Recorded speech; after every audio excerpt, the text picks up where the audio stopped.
Hare Krishna devotees, thank you all so much for joining today. Thank you for your participation and association today. Today is a very auspicious day, Srila Prabhupada Disappearance Day. We have His Grace Jadavacharya Prabhu and other devotees with us. So the schedule for tonight is that from now until 7 o'clock, we will have devotees express their gratitude to Srila Prabhupada, do their offerings to Srila Prabhupada. And initially we start with Prabhupada disciples. So Jadavacharya Prabhu is going to speak the memories of Srila Prabhupada, and then all the devotees get an opportunity to speak about Srila Prabhupada and express their gratitude. And then at 7 o'clock we have a very special guest, His Holiness Giriraj Swami Maharaj. So he's going to speak from 7 to 8:30, and we will end the program with Narsimha prayers. So that's the schedule for tonight. So we would like to request Jadavacharya Prabhu to share, pastimes of Srila Prabhupada and his interactions with Srila Prabhupada. So Prabhuji, please go ahead and take over from here. Jadavacharya. So thank you very much for allowing me to speak and say some things. How long do you want me to speak, Prabhu? Prabhu, let me see what time is that. It's about 6:10. I was thinking, Prabhu, if you can limit the talk for 10 minutes, that would be nice, because we are expecting other devotees also to express their gratitude. So I think 10 minutes is good, Prabhu. Considering that I am such a fallen soul, 10 minutes is even too much, because my brain doesn't work as well as it used to. But I'll try to repeat some things that I've heard. Nama Om Vishnu Padaya Krishna Pastaya Bhutale Srimante Bhaktivedanta Swami Iti Namane Namaste Saraswati Deve Gaurvani Pachani Nirvisesha Sunyavadi Prastachada Satarani. Jai Srila Prabhupada. As you well know, I don't like this ceremony. I understand from the scriptures, and I know that all of this is supposed to be so wonderful and this and that, but in the heart, it's very difficult. I can use logic and I can use reasoning from the Vedic scriptures about how we're supposed to accept the mercy of the spiritual master, but I'm sure those of you who, as of yet, have not had that experience of your spiritual master leaving his body, I'm sure those devotees of disciples of Bhakti Charu can understand and appreciate what I'm going to say, because there's a void. Even though the message of Srila Prabhupada is always in his books and in his sound vibration, there's nothing to substitute for his appearance and his personal physical existence, even though his physical and his non-physical are simultaneously different, or uniquely the same, I should say. They're uniquely the same, but it doesn't work like that in the heart. And we are, as devotees, we are heartbroken when the spiritual master leaves. However, just like in the Bible, Jesus said that I'm going to send you a comforter. That comforter is the spiritual part, is that part inside of the heart that suddenly makes everything become more wonderful spiritually. Personally, like I've said before, I remember very clearly when Srila Prabhupada, I found out that he had passed away. It was heartbreaking. I can't imagine how terrible that experience was at the time. And then it became chaotic, only because we were all very young devotees. None of us actually understood anything in great depth. And that's when we had to bite the bullet, as they say. We had to bite the bullet, and we had to actually follow and listen to Srila Prabhupada's instructions. Prabhupada, many times he would ask devotees who would ask him dumb questions. Well, Srila Prabhupada, what about this? What about that? He says, are you reading my books? And well, a lot of us didn't have a chance to read a lot, only because we were so busy doing devotional service. When you get up every morning and you do Mangal Arti, and then you do all of the other activities, chanting your rounds, preparing for Samkirtan, going out on Samkirtan, best thing that we could do was hear Krishna book while we were going to and from Samkirtan, then come back in the evening. Of course, you had Srimad Bhagavatam in the morning, and then Bhagavad Gita in the evening, but there really wasn't very much time left to sit down and read. It wasn't until, at least most of us have had many, many, many years of reading to appreciate all of the words of the spiritual master, because the depth of what Srila Prabhupada spoke was so deep, even from the very beginning. You could listen to his message. His message from the very beginning was, he didn't speak less perfect information than when he was, before he started in the 1960s, 66, 67, 68. He spoke very deep.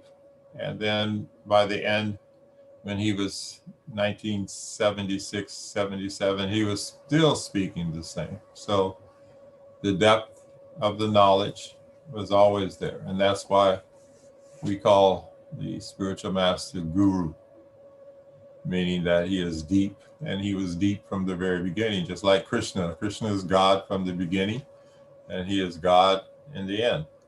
I just had to explain that to my grandson. He says, well, Krishna is just a little boy. I says, he's just acting like a little boy, but he's still God. So when Prabhupada came, he gave us the information, and it hasn't really sunk in as much, because between household life and working and this and that and another.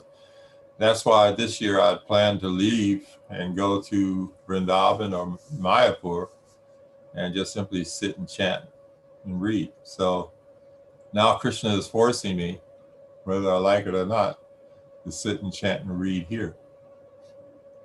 And therefore, by doing that, I have taken more appreciation of Prabhupada's books, because every time I open one, I'm reading something more. And it's very, very deep, very complex. And really all we're doing is preparing to leave this body, just like our experience just recently with the passing of Mother Krishna Nandini, which is very sad. And although we prepare to leave this body, and we know we have to leave this body, we don't like to see the devotees leave, because our attachment is very, very strong. And because I'm still in the neophyte stage, I can't appreciate what it means to actually not see my God brothers and my God sisters anymore, many of whom I know it. Now it's getting to the point, there's a Facebook page. It's called Srila Prabhupada's Disciples, that we have the option to be able to go to. But I might stop looking at that, because now the more I look at it, the more it looks like an obituary, because devotees are leaving every day, every week, every month, every year. So that's why I thought, well, Mark and Jadavacharya, then you need to make some preparation, because all these devotees are your age and they're no different than you are.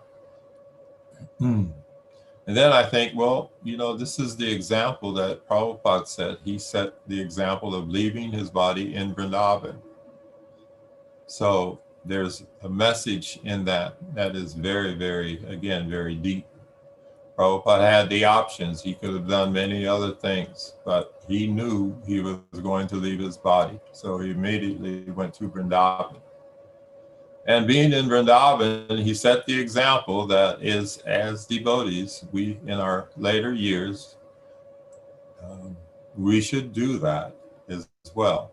However, the other part is that how can we do that and still simultaneously do our preaching and doing our service here in the West or in the Western world? Well, the secret is I'm sitting in my little Bhajan Kutir right now, my little office area, and I have to realize that will become Vrindavan as soon as I chant and as soon as I hear Prabhupada. And that's the secret. That is the secret. That is the secret that Srila Prabhupada left with us. That regardless of wherever we may be, under any circumstances, in our home particularly, we can make it into Vrindavan. And he said that. He said, wherever you are chanting and you're doing devotional service, that is Vrindavan. And I realize that when I sit and I chant and I'm listening and I look at all these pictures and I'm seeing this, Krishna is all over. Krishna is everywhere inside of this room. So the mercy of the spiritual master is that he leaves you with the knowledge base to be able to understand how to remember Krishna at every moment. That is his mercy. So the spiritual master, all of them eventually, they all have to leave. And even though they're leaving, even though Prabhupada has left us, he has left us the most wonderful instructions on how to be able to go back to home, back to Godhead. That is his mercy. And even though the Vani, the actual scene of the spiritual master is not there, we are happy that we have had both in our lifetime. We have had both the mercy of the presence of the spiritual master, which enhances the ability when the spiritual master is gone. And although that part of it is there, we still feel the vacant part of him being gone. So eventually all of you will experience that, whether you like it or not. I don't like to mention it, but it will happen. So prepare yourself well, follow the instructions, because the instructions are what will carry you through. So thank you very much. Hare Krishna. Thank you very much, Jadavacharya Prabhu. We definitely wanted to hear more from you, but due to time constraints today, so we are not able to hear a lot from you about Srila Prabhupada. I know you had personal experiences with Prabhupada, so there is a lot to share. But please forgive us for limiting the time, only for 10 minutes for you, as there are other devotees who would like to share their gratitude as well. Thank you so much for sharing that. And actually, is Mother Kamagiri there? So looks like Mother Kamagiri did not join, and she just texted me that she's not in a position to join the Zoom call right now. She just did that. Okay. Okay. No, so yeah, yes, Prabhu. This is what I told you. I'll tell the rest of the devotees. It's very difficult for a woman to, because their heart is very soft. This particular week, her heart has been broken very much by the disappearance of Krishna and Nandini. And even for me, it's very painful because I consider her to be one of my most wonderful God sisters. So I can only imagine how Mother Kamangiri feels at this time. So please pray for her and ask Krishna to help her get through this, because that's hard enough. But then when you have to come back to thinking about Srila Prabhupada, for a woman, for her heart, not just a woman, but her heart, because she is so affectionate towards everyone and everything spiritual. That's why, just pray for her at this time, okay? Sure, Prabhu. Sure. Thank you. Thank you. So, So let me see who are all there on the Zoom call. Okay. So now we would like to leave the floor open to other devotees so that they can express their gratitude to Srila Prabhupada. So I would like to request Naveen Krishna Prabhu first to speak few words.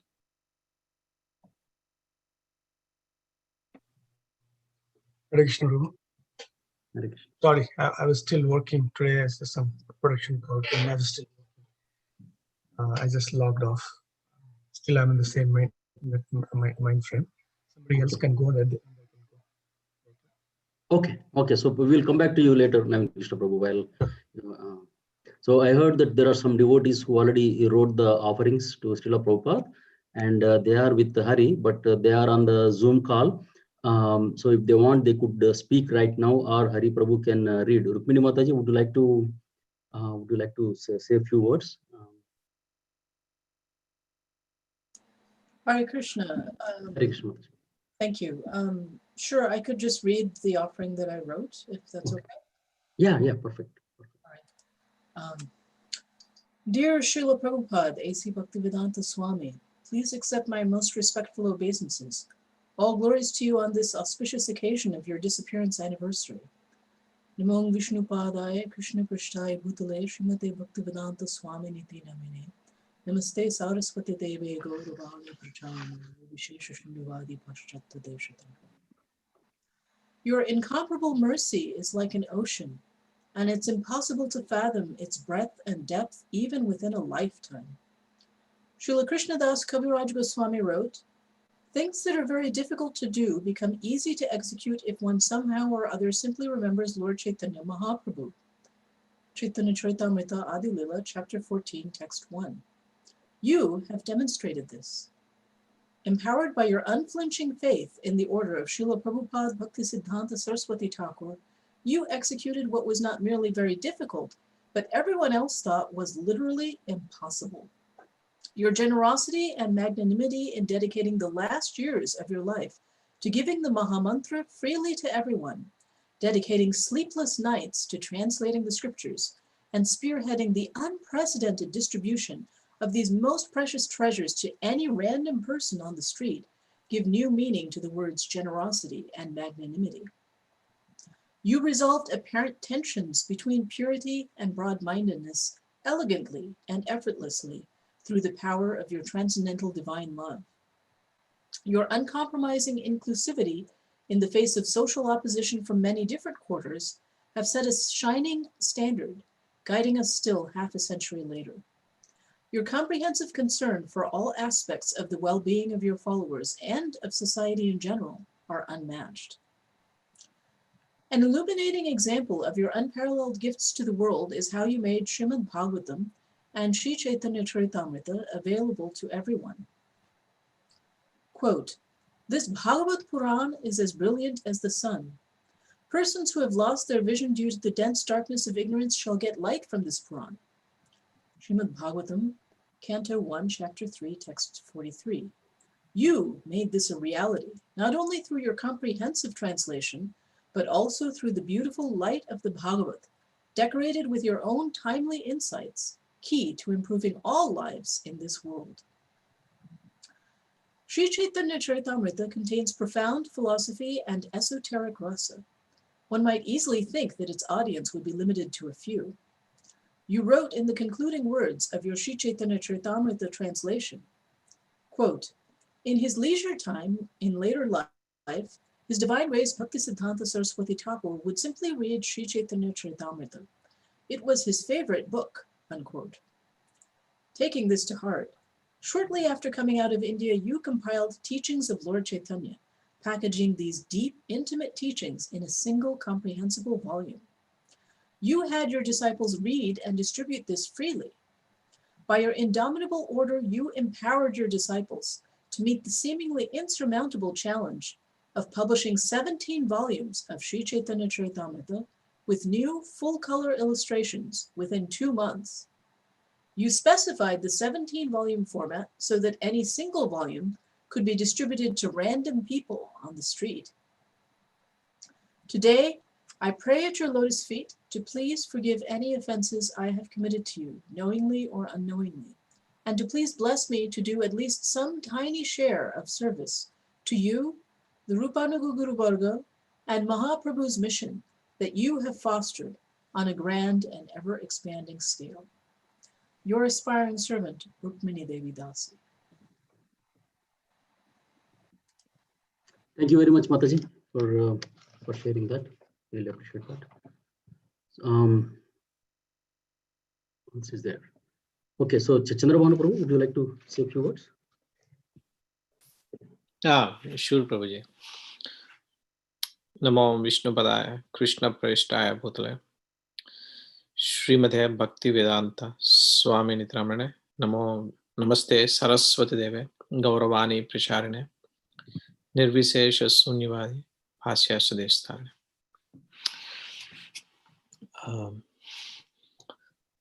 I was just kind of recently read in Srimad Bhagavatam how Yudhishthira Maharaj performed this Aswamedha Yajna. And when Lord Krishna was visiting his place, Yudhishthira Maharaj prayed to Lord Krishna. Basically, first he expressed his desire that he wanted to perform the Aswamedha Yajna. And he shared his inner core heart to Sri Krishna and requested him to give him strength. The inner core request from him was that he wants to establish Lord Sri Krishna as the Supreme Personality of Godhead on this whole planet. So, considering that, Lord Krishna gave his blessings, and Yudhishthira Maharaj performed the Aswamedha Yajna. He took help from his 4 brothers actually to conquer the world.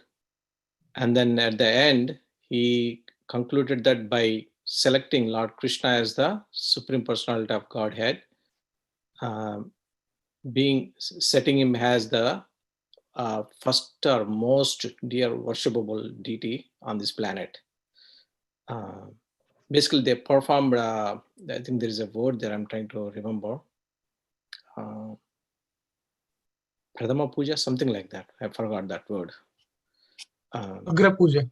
Agra Puja, thank you. Yeah. So they selected that Lord Krishna should receive the Agra Puja on this whole planet. And few people kind of opposed. However, that got settled. And then the puja continued.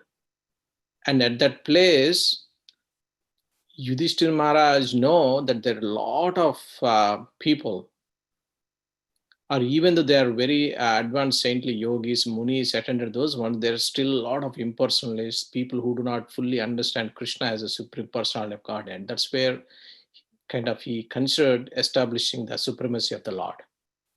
So considering that pastime, I was remembering Srila Prabhupada actually. So Srila Prabhupada, as soon as he met his spiritual master, Srila Bhakti Siddhanta Saraswati Maharaj Thakur, and received his first order to spread the glories or supremacy of the Lord, starting then itself, Srila Prabhupada started his mission. While Yudhishthira Maharaj has so much wealth, power, at that time, a lot of strength as well. Whereas Srila Prabhupada single-handedly at that time decided to establish the supremacy of the Lord all over the world actually. So even in India also at that time, even though it's a devotional country, there are still so many people who are under different mindsets, everything. But Srila Prabhupada took up those challenges, started Back to Godhead magazine, writing to all the political people, political parties, leadership teams, so many articles trying to educate people on the supremacy of the Lord actually. And he later part, as we already know, he kind of traveled on kind of to the Western world, and he single-handedly kind of established the supreme will of the Lord. That is one of the supreme most desire of any pure devotee, to establish the supremacy of the Lord all over the world. And Srila Prabhupada did that single-handedly. And in the process, he empowered, as Rukmini Mataji told, so many wonderful Vaishnavas, including few in our community as well, like Advacharya Prabhu, Mother Krishnanandini Prabhu, and so many other wonderful Vaishnavas, empowered them as Yudhishthira did with his brothers, sent them all over the world, like Mother Malati Prabhu, her husband, Shyamachandra, and so many other wonderful devotees, and then complete that mission single-handedly, like Yudhishthira did, and establish the supremacy of the Lord. So when I kind of thought about that, it was very, very, very, very overwhelming. And how Srila Prabhupada did this one is an amazing miracle, actually. He received that blessing of the Supreme Lord. And we all know, on the boat when he was traveling on the Jaladuta, he offered that wonderful prayer. My Lord Krishna, if you desire so, use me as your puppet, so that everyone can understand your supremacy. So I would like to thank you, all the wonderful senior disciples of Srila Prabhupada, so who wonderfully understood the mood of Srila Prabhupada and took up this message and spread that all over the world, actually establishing the supremacy of the Lord. Now I think all over the world, around 160 countries, including anywhere, even in jungles also, this supremacy was established, actually. So thank you very much, Srila Prabhupada. Because of that, even we were able to, including myself, got this mercy. And also I would like to thank you, Srila Prabhupada, for giving us wonderful books like Srimad Bhagavatam and Chaitanya Charitamrita. It is helping us a lot to understand the Lord as well as your supreme will. Thank you very much. Hare Krishna. Thank you, Chandravan Prabhu. Thank you for your offerings.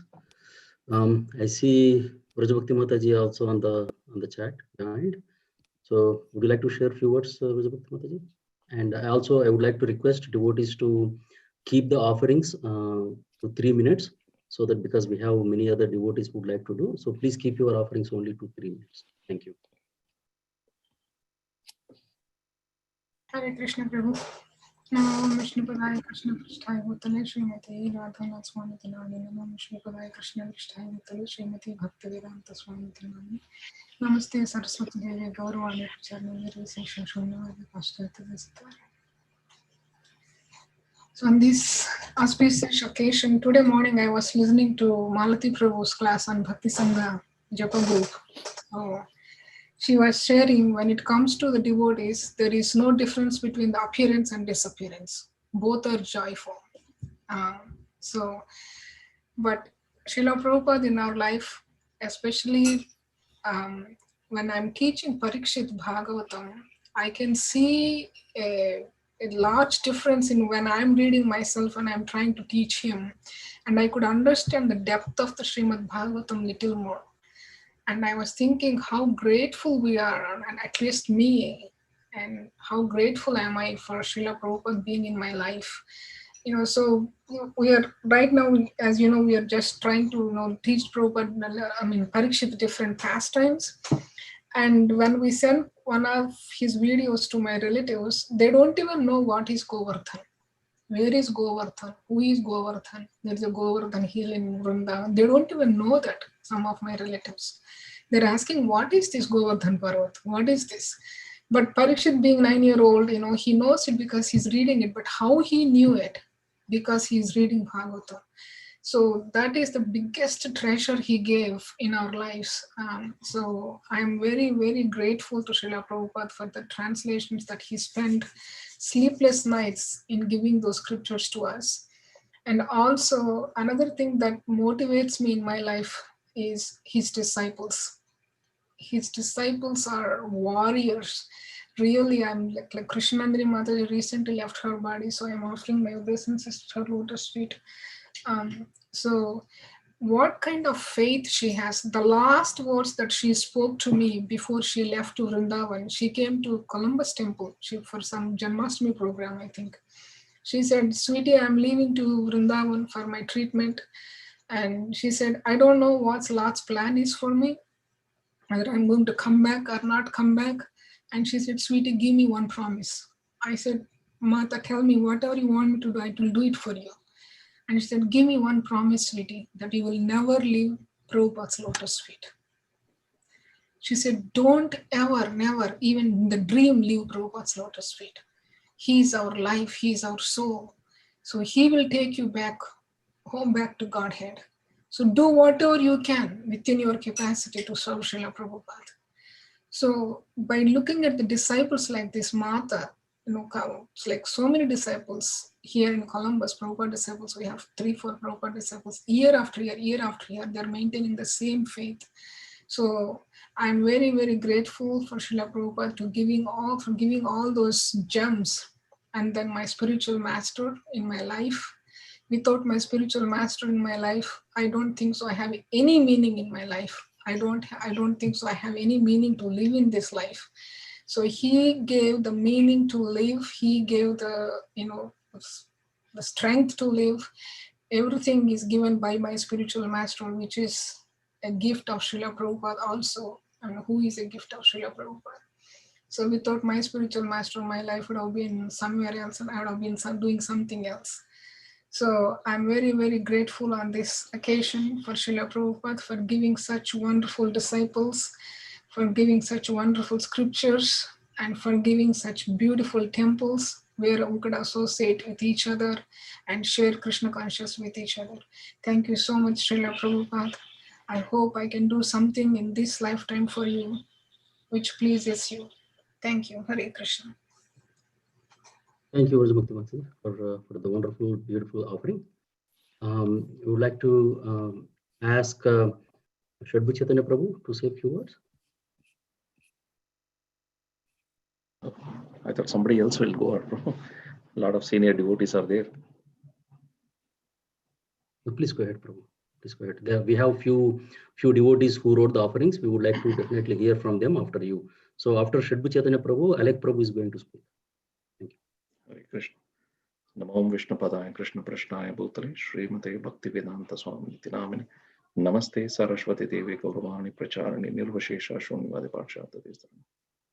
Hare Krishna, everybody. This is another wonderful day to celebrate in our life.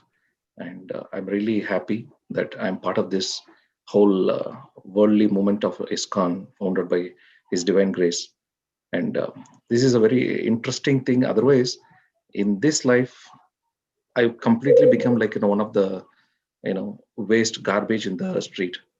With Prabhupada's mercy, I can also able to do something meaningful in the life with my life or somebody else's life.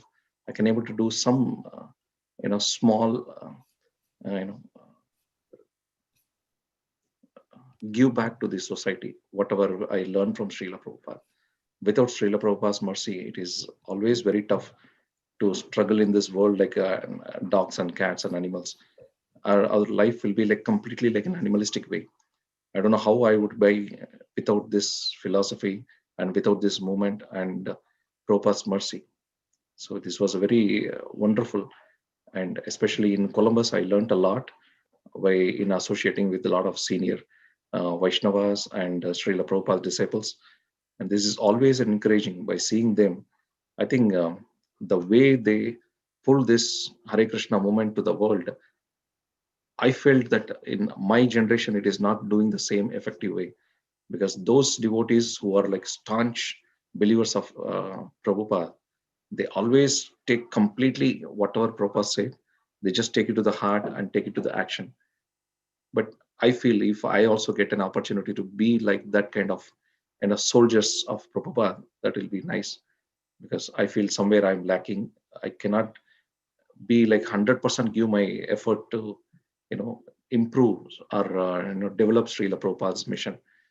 So I hope I'll be there sometime in my life and fulfill my life of existence and try to serve Prabhupada in any other way, whatever ways I can able to, and inspire others in the same way by my example, not just saying on different philosophies or I'm not following anything, something like that. I'll try to incorporate whatever Prabhupada says to everybody's life and take it to my heart and become a little more serious again, and then try to inspire whatever ways, like how Prabhupada inspired the whole world. At least 1 or 2 persons I'll try to inspire in my life. So that would be my lifetime goal, to get a small offering to Prabhupada's lotus feet. So this is a very auspicious day again. So, and it's a very memorable day for us, all of us, to meditate and think about Srila Prabhupada and his mission. So thank you, Srila Prabhupada, for all your support and all your guidance, all your spiritual knowledge you gave us to us. And with some of the few sincere devotees, I can able to daily read and understand and teach about this message, whatever you spent your whole life in the earlier, very late age of your life. So thank you so much again, and Srila Prabhupada ki jai. Thank you. Srila Prabhupada ki jai. Thank you, Srila Chaitanya Prabhu. So next, Alec Prabhu, please go ahead. Sure, Prabhu. Thank you so much, Prabhu, for giving me this opportunity. There are so many. Alec Prabhu, your voice is very low. Hare Krishna. It's very low. And also, as a humble reminder, please keep your offerings only to 3 minutes, because we have 4 or 5 devotees in the line. Can you hear me, Prabhuji, now? Yeah, but it's still low. We can hear you, but it's low. But please go ahead. Okay, thank you so much, Prabhu, for giving me this opportunity. Even though there are so many wonderful devotees still there to say their offerings, but yeah, thank you for giving me this opportunity. And so I'm gonna read my offering that I sent to Hari Prabhu last night. This is the first time I wrote an offering to Srila Prabhupada, or any offering.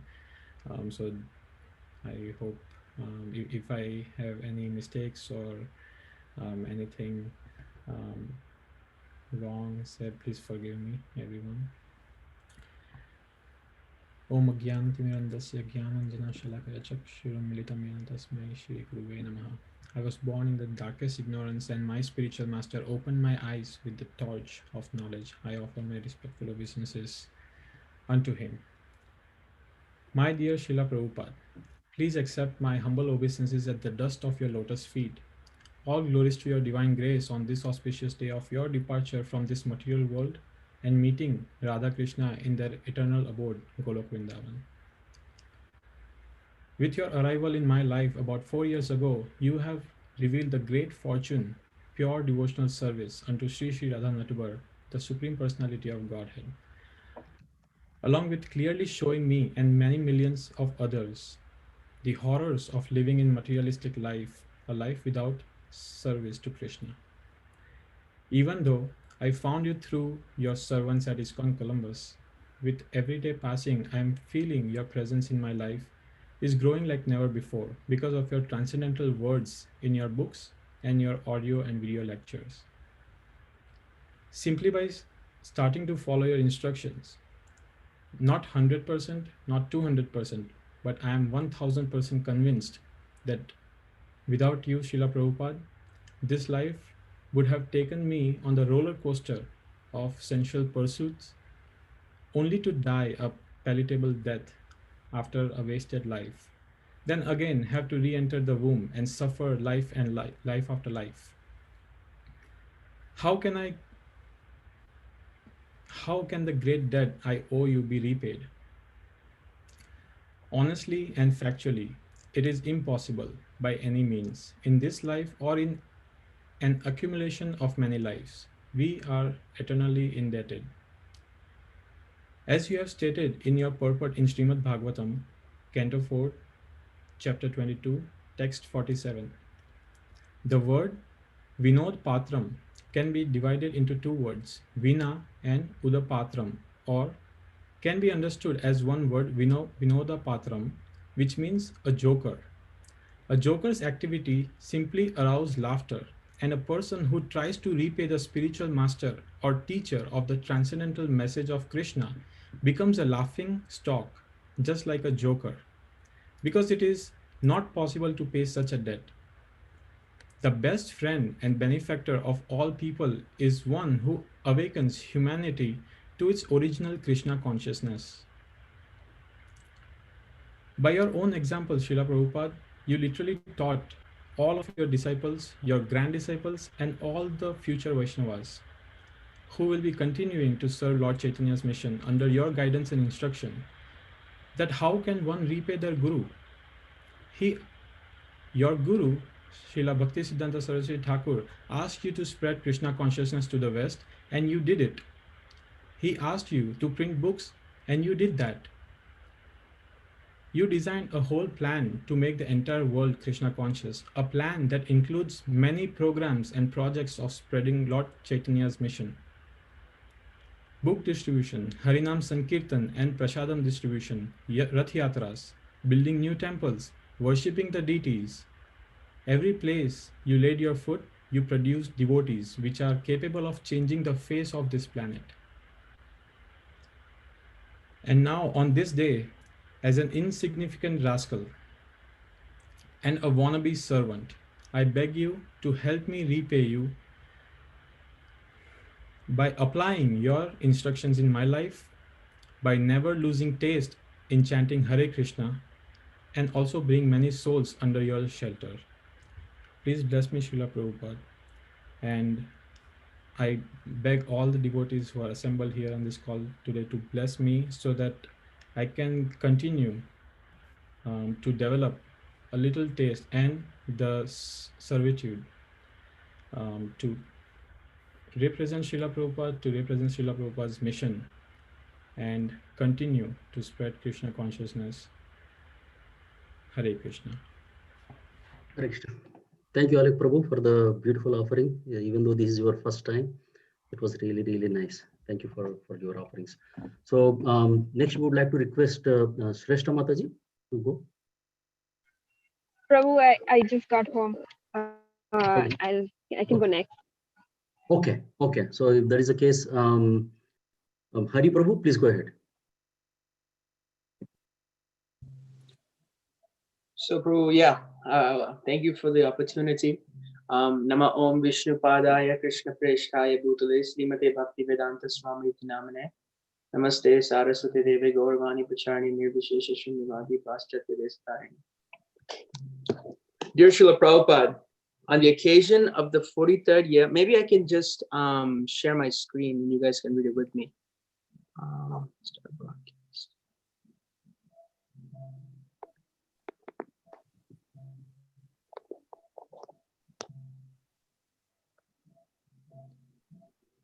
Dear Srila Prabhupada, on the occasion of the 43rd year since you have concluded your manifest visible pastimes in this world, I wish to offer my fallen obeisances thousands and thousands of times at your lotus feet. When you arrived in Boston in the year of 1965, you came with the mood of being a servant of the Brahma Madhva Gaudiya Parampara and to teach the fallen Western world festered with impersonalism and voidism how to lead their lives. For the next 12 years, you struggled, taught, cooked, cleaned, organized, galvanized, and reestablished the Krishna consciousness movement in the forefront of society. Just as Lord Chaitanya converted many tigers, snakes, and varieties of animals to give up their animal-like tendencies and become devotees of the Lord, you have changed thousands of animal-like humans like me to take up the path of devotional service of the Lord, regardless of caste, creed, nationality, gender orientation, or previous wrongdoings. You never sold us an inferior message. You're always looking to encourage every single person, regardless of where they were in their spiritual life, to come to the highest platform, avoiding all messages of subtle sense gratification and pseudo-spirituality. Indeed, even when a drunk vagrant came into one of your Bhagavad Gita classes and after the lecture handed you a roll of toilet paper, you flashed him your megawatt smile and appreciated the tendency of devotional services and every living being. This was your marvelous level of perception. And this is the mood we have received from you and your Guru Maharaj, Srila Bhaktisiddhanta Saraswati Prabhupada. You requested once to your devotees, help them, help me, help them. You could perceive that people were actually struggling in their current state of being. You have heart-wrenchingly written in your prayers that every single person in this world is looking outside their window, down the road they're living in, and crying, when will my dear Parama Karuna Nitai Gaur Chandra come and save me? When can I join the Sankirtan movement of Sachinandan Gaura Hari and never look back? Srila Prabhupada, I have a question for you. If every single person in Kali Yuga is thinking like this and crying, is it not shameful that a person like me, who claims to be a follower of yours, is not convinced of these unequivocal truths?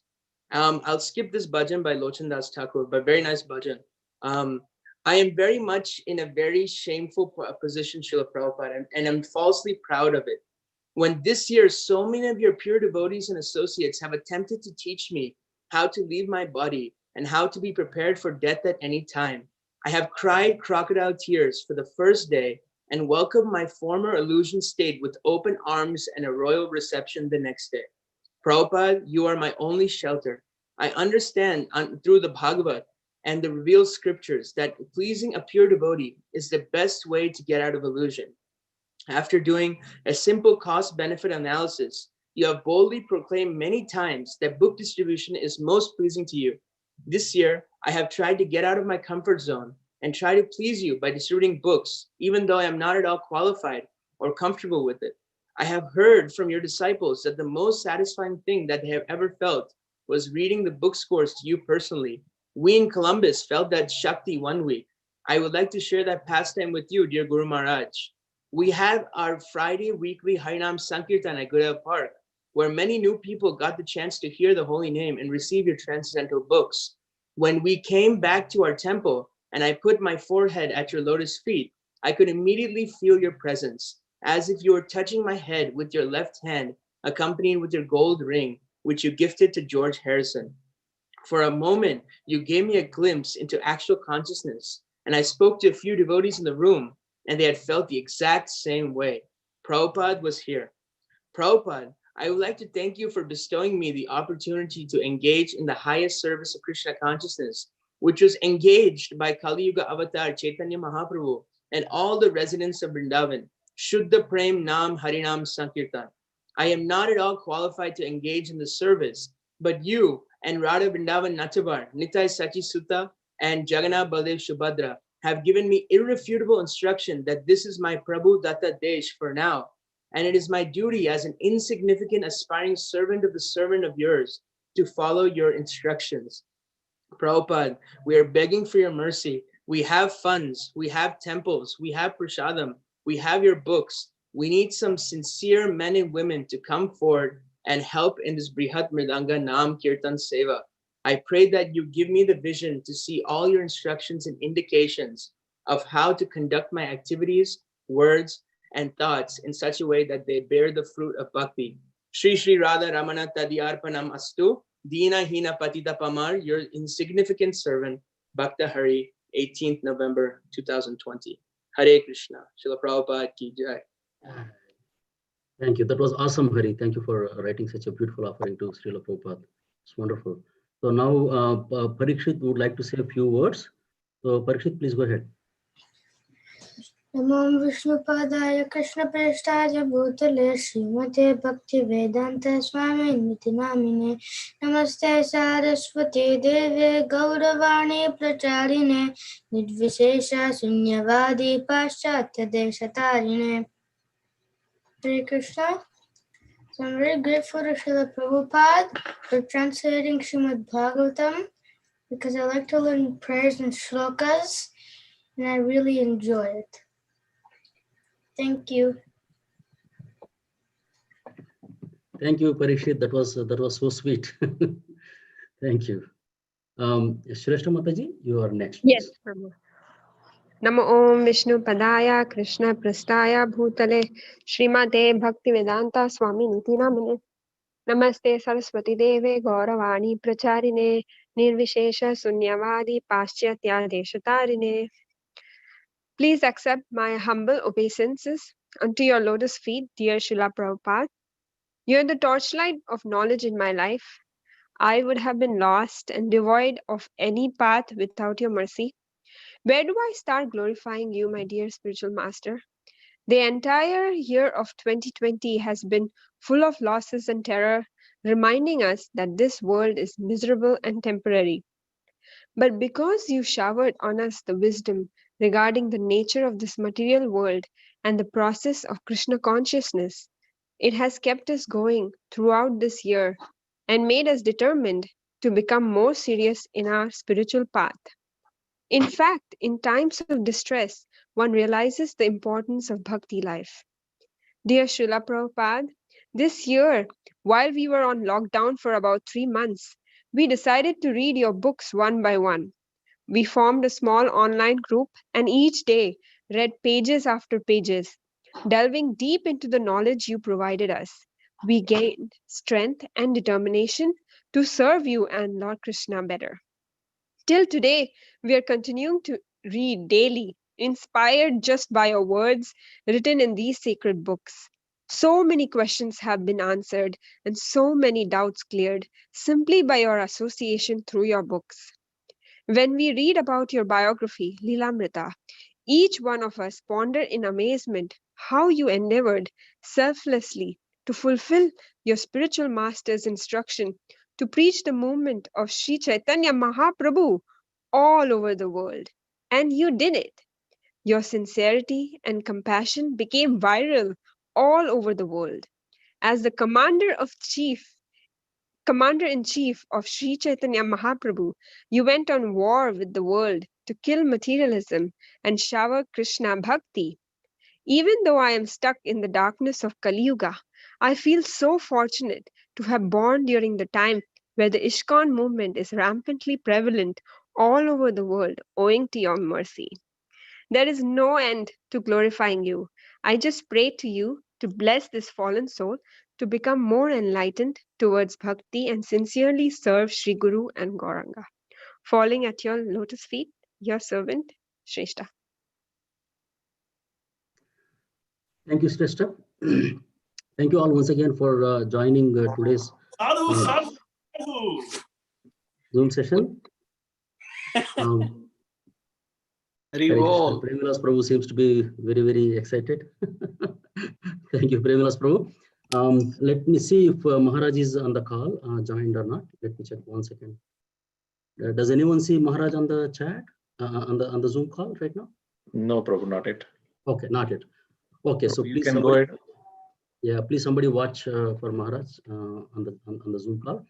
And I see many devotees joined from Connecticut congregation also. We welcome all of you who joined from Connecticut congregation. Thank you all so much for joining. So while we are waiting for Maharaj, we have a couple more offerings written by devotees. One is from Vika. So Hari Prabhu, please go ahead and read Vika's offering. Yes, Prabhu. Let me pull it up. She can.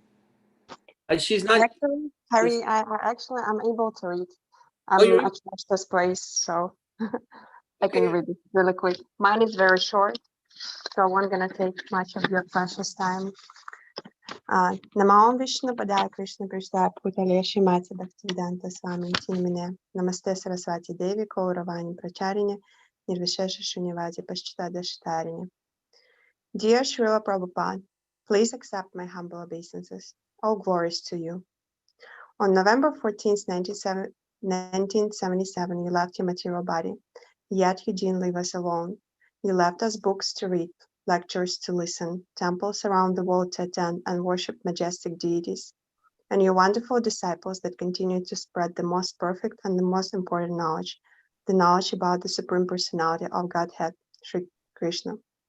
I cannot understand how I deserved your mercy. I'm very lucky.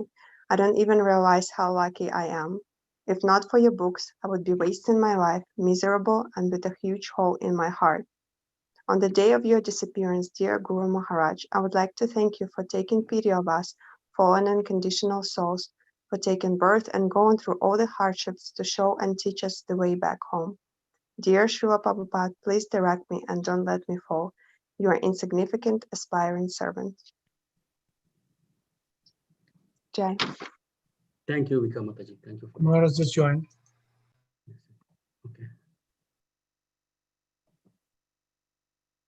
Hare Krishna Maharaj.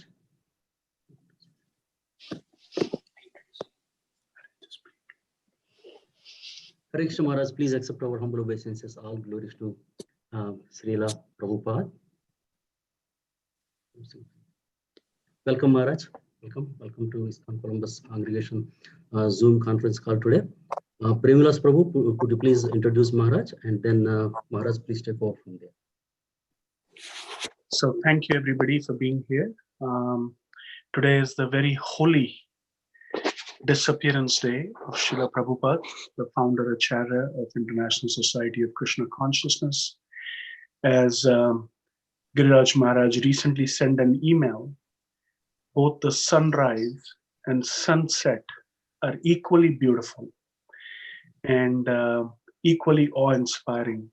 So today, all of the members of ISKCON are meditating on this divine disappearance day of Srila Prabhupada and Sri Dham. Enter your meeting ID. And we are very fortunate that one of his dearmost disciples, Srila Giriraj Swami Maharaj, who was present during the followed by pound. Otherwise, just who was present during the manifest Leela of Srila Prabhupada right from the beginning, when he joined in Boston, took initiation from Srila Prabhupada, and on his order went to India and served him in first expanding the Krishna consciousness movement in India, traveled with Prabhupada extensively throughout India, then received an instruction to be in Bombay, helped Prabhupada's deepest desire to build a temple for Sri Radha Ras Bihari in Mumbai, where he was based for almost 30 years. Meanwhile, Srila Giriraj Maharaj, on behalf of the GBC body, went to Pakistan, went to Mauritius, South Africa, Spain, and Portugal, and was responsible for the activities of Krishna consciousness in those countries. And approximately for the last 20 years, he's been based in California, where he travels throughout North America, mainly on the temples on the West Coast, but as his health and time and energy permits, he travels throughout North America. He's been writing some incredible books. 3 books have already come out, and 2 books, 1 book is my understanding is it's already in the press. Another book may be coming out soon. So we always look forward to his books coming out, his travels. He's been generously giving association to devotees throughout the world through this online Sangha. One of the benefits of coronavirus is that we are able to get association of so many sadhus from all over the world. Now, physical location is no longer a barrier. So thank you, Maharaj. Thank you for being here with us, and we look forward to hearing from you. Hare Krishna. Krishna, thank you. And before we begin, I would like to request all the devotees on the Zoom call, as far as possible, to put on your cameras so we can see your mood-like faces. Okay, that's nice. That's better. So I will begin by singing the Mangalacharana prayers and leading a short kirtan, and then I will speak about Srila Prabhupada.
Vaishnavamsa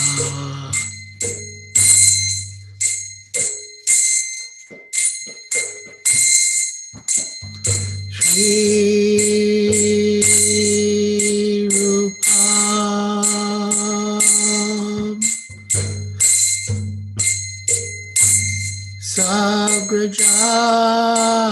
Sagrajatam Sagana Raghunatam Vitam Stam Sadivam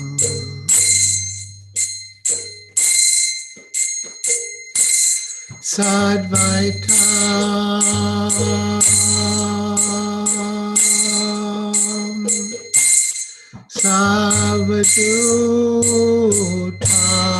Savadutam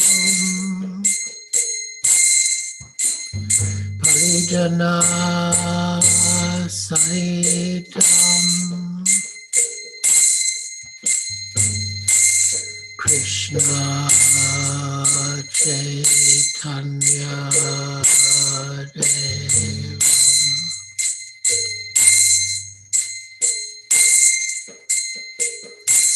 Shri Radha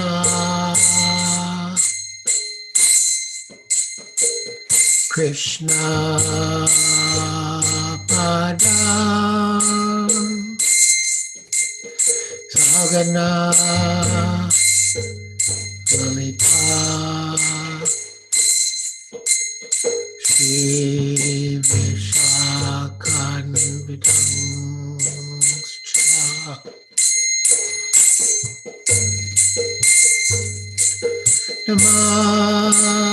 Namo Vishnu Padaya Krishna Prestaya Bhutale Srimate Bhakti Vedanta Swami Iti Namine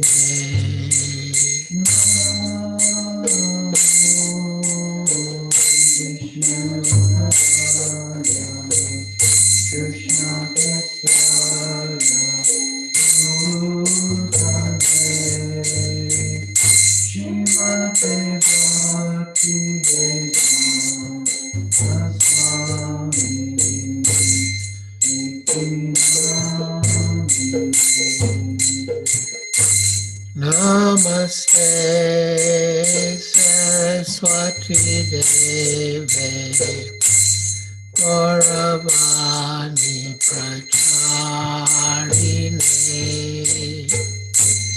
Nirvishesha Sunyavadi Paschatya Deshatarine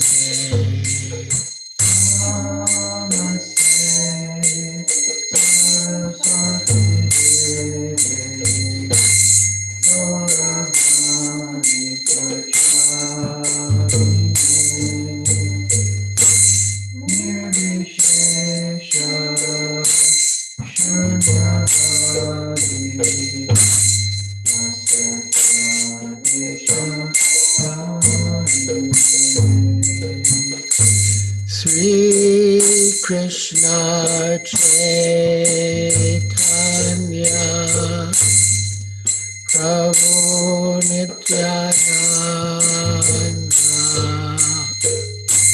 Shri Advaita Gadadhar Shivasari Gaur Bhakta Vrinda Shri Krishna Chaitanya Prabhu Nityananda Shri Advaita Gadadhar Shivasari Gaur Bhakta Vrinda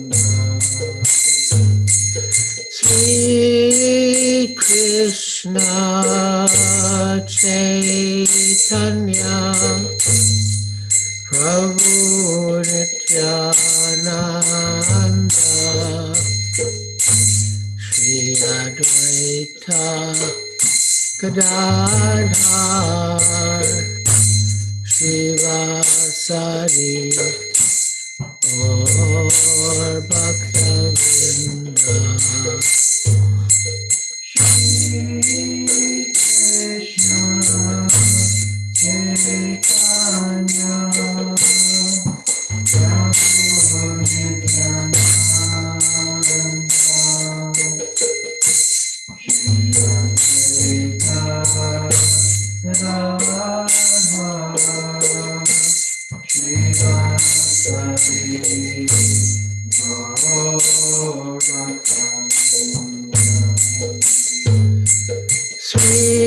Sri Krishna Chaitanya Prabhu Nityananda, Shri Advaita Gadadhar, Shivasari Gaur Bhaktavinda. Shri Krishna Chaitanya Prabhu Nityananda, Shri Advaita Gadadhar,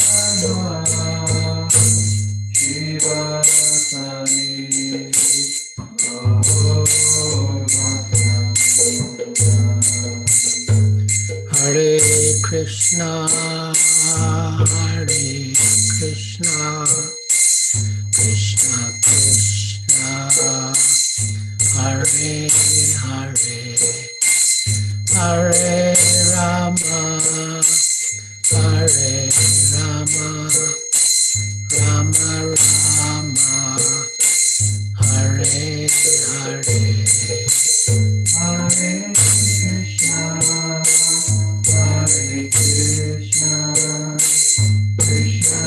Krishna, Hare Krishna, Krishna Krishna, Hare Hare, Hare Rama, Hare Rama, Rama Rama, Hare Krishna, Hare Krishna, Krishna Krishna, Hare Hare, Hare Rama, Hare Rama, Rama Rama, Hare Hare, Hare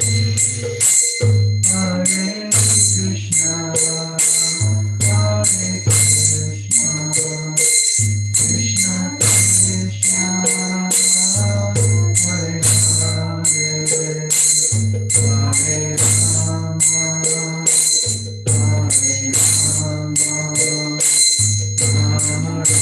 Rama, Hare Rama,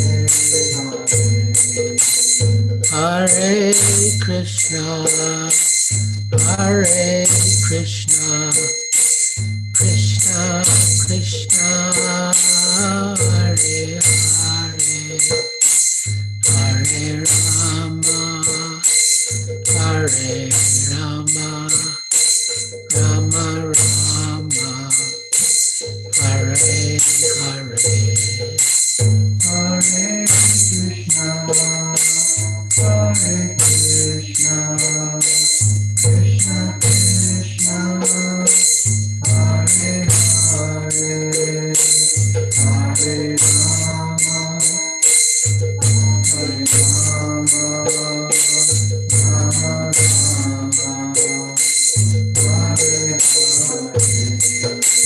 Jaya Prabhupada, Jaya Prabhupada, Prabhupada, Srila Prabhupada, Jaya Prabhupada, Jaya Prabhupada, Prabhupada, Srila Prabhupada. Prabhupada, Jaya Prabhupada. Prabhupada, Srila Prabhupada. Jaya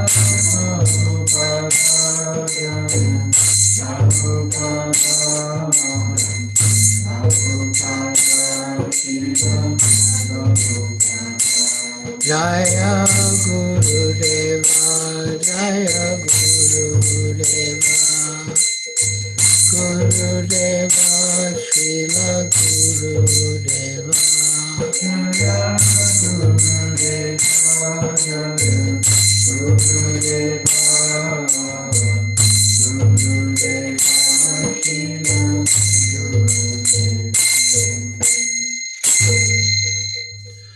Jayam Vishnupad Paramhansa Pariprajakacharya Stotra Satusri Srimad Bhaktivedanta Swami Prabhupada Ki Jai. ISKCON founder Acharya Srila Prabhupada Ki Jai. Jayam Vishnupad Paramhansa Pariprajakacharya Stotra Satusri Srimad Bhaktisiddhanta Saraswati Goswami Prabhupada Ki Jai. Ananta Koti Vaishnava Vrinda Ki Jai. Namacharya Srila Haridas Thakur Ki Jai. Prem Se Kaho Sri Krishna Chaitanya Prabhu Nityananda Shri Advaita Gadadhar Shiva Sadi Gaur Bhakta Vrinda Ki Jai. Shri Shri Radha Krishna Gopa Gopinath Shamakunda Radha Kund Giri Govardhan Ki Jai. Vrindavan Dham Ki Jai. Navadvip Dham Ki Jai. Jamuna Mai Ki Jai. Ganga Mai Ki Jai. Tulsi Devi Ki Jai. Bhakti Devi Ki Jai. Samveta Bhakta Vrinda Ki Jai. Nitai Gaur Premanande Hari Hari Bo. All glories to the assembled devotees. All glories to the assembled devotees.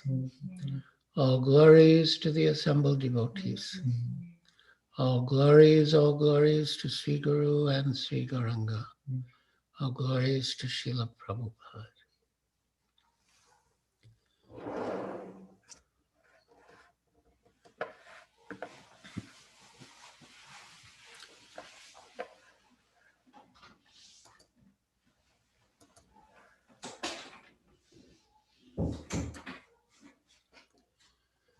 Hare Krishna.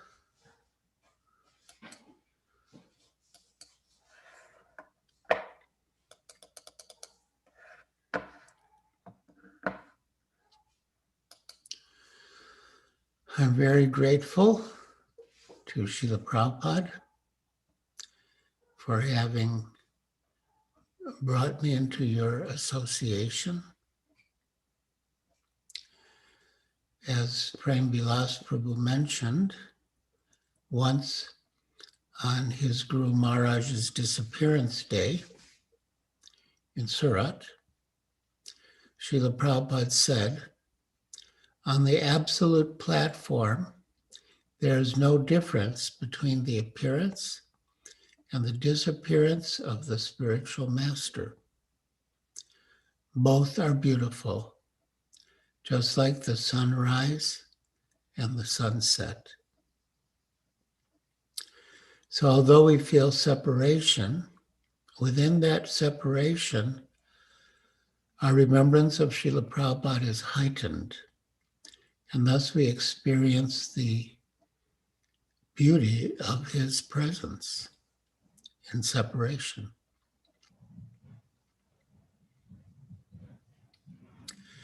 A few weeks before Srila Prabhupada was to leave us, he expressed a desire to travel by bullock cart to different holy places in India.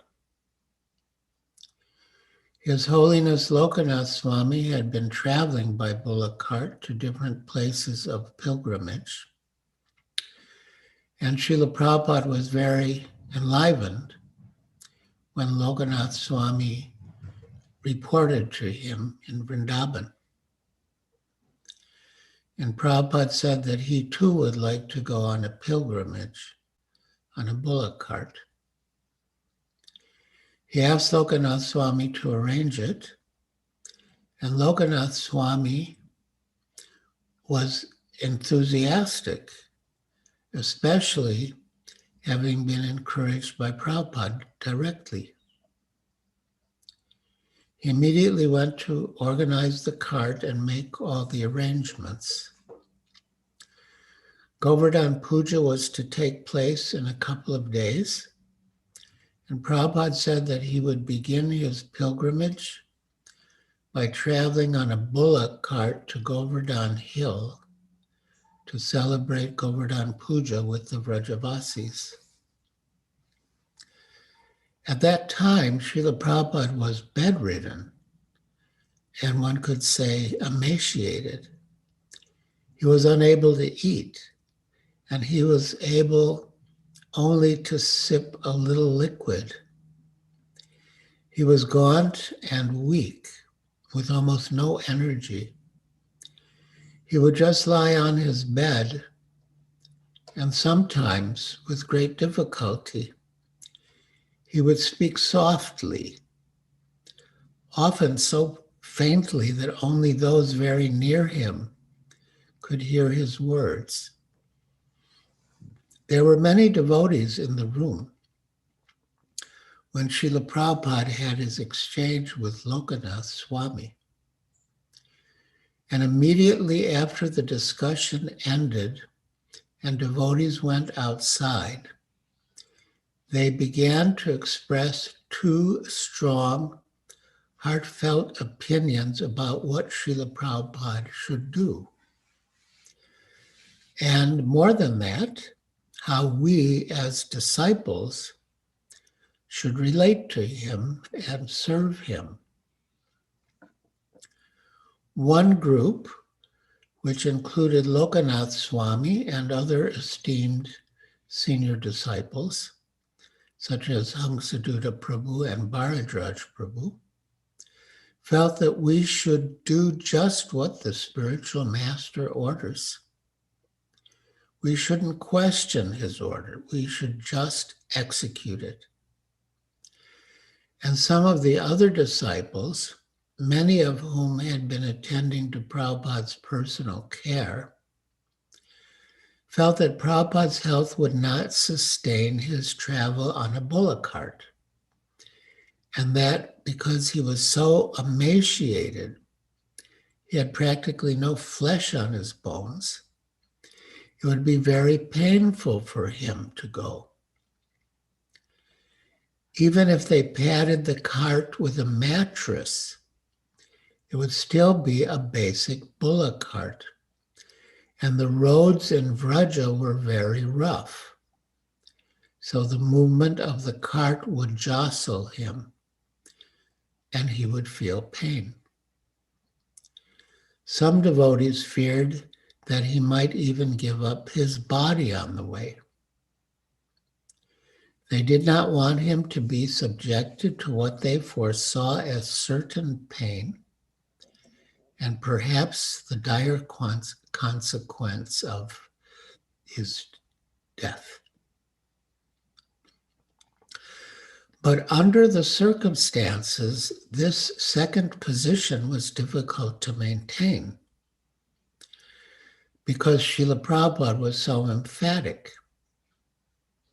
He had said, "Let me travel to all the tirthasthans, all the holy places." And whatever objections devotees had raised against the proposal, he had countered. One-day experiment, he had pleaded. Rest assured, I will not die in one day. Now, Srila Prabhupada had a very good Kaviraj. He had had a dream. Prabhupada had had a dream that he was being treated by a Ramanuja Kaviraj. And Adridharan Prabhu, who was the temple president in Calcutta, found a Ramanuja Kaviraj and brought him to Vrindavan. And the Kaviraj, whose name was Damodar Prasad Shastri was a Vaishnav. He had great appreciation for Srila Prabhupada and cared deeply about him. And he was an expert Ayurvedic physician. But when even Prabhupada's Kaviraj had predicted that with all the jostling on the bullock cart, Prabhupada would not survive more than 2 hours, Prabhupada had replied, "But I think I shall be cured." Still, Tamal Krishna Goswami, Bhakti Charu Swami, Bhakti Srup Damodar Maharaj, Bhavananda Maharaj, and others felt strongly that this experiment would have dire consequences. But how to convince Prabhupada? So the controversy continued.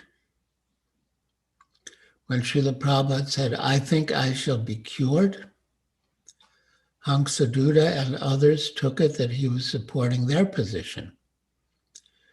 But the other side took it differently. What does it mean that he's going to be cured? It means that he's going to leave his body and get a spiritual body. That's how he's going to get cured. Each party was seeing things in a particular way that supported its particular point of view. Finally, things came to the stage where the bullock cart was waiting outside the gates of the Krishna Balaram Mandir. Everything was being readied. And for the devotees who were in the mood that Srila Prabhupada should stay, and I felt this way also, it was like when the residents of Vrindavan saw Akrura getting the chariot ready to take Krishna away. The evening before his planned departure, Srila Prabhupada was lying on his bed.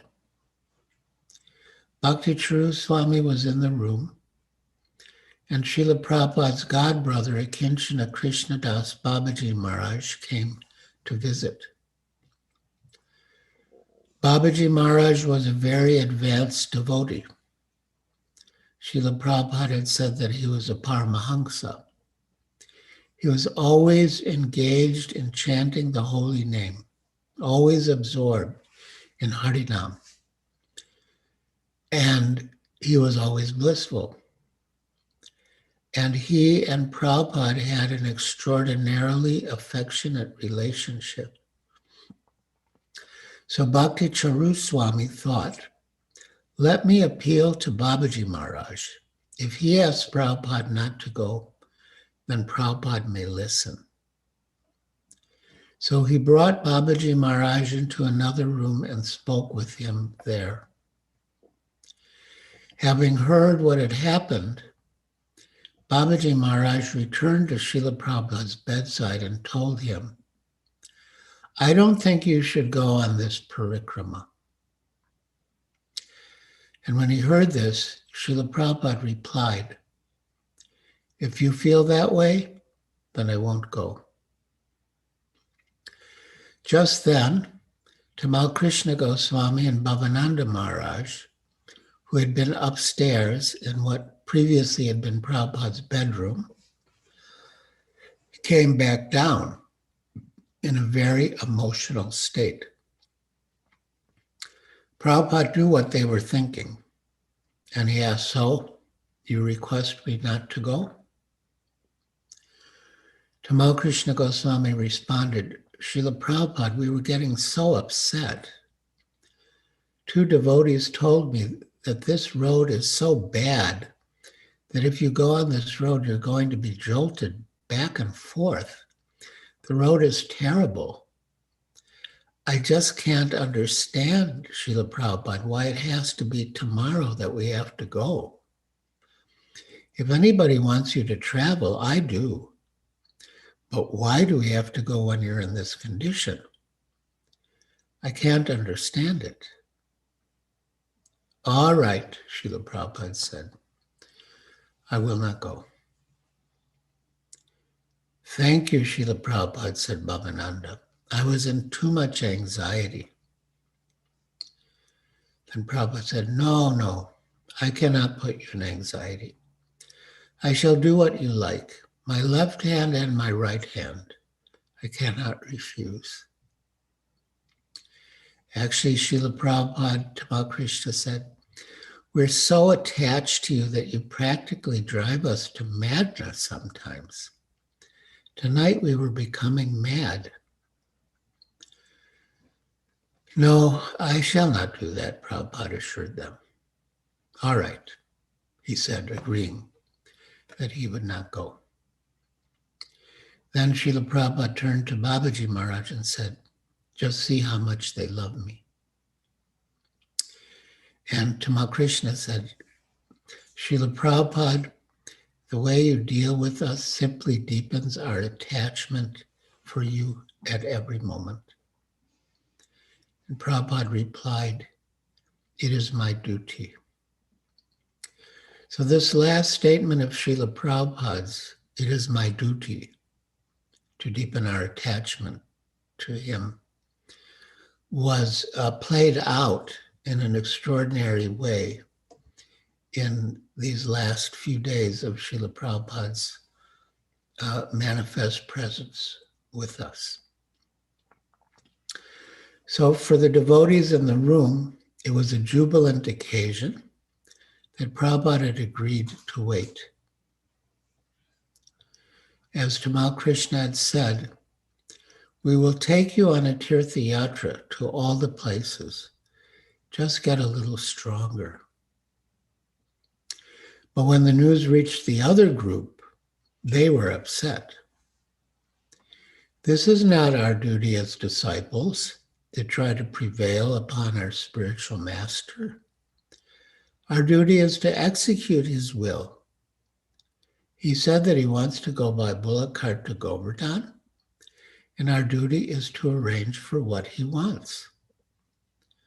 Our duty is not to advise him or prevail upon him according to our perception. The controversy continued until the end, the anniversary of which is today. Srila Prabhupada spent his last 3 days with his disciples at Krishna Balaram Mandir. And the last day he did not speak.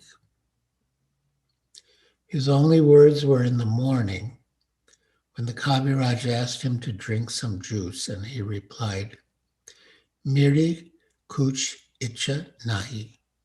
I have no desire. After that, Prabhupada did not speak.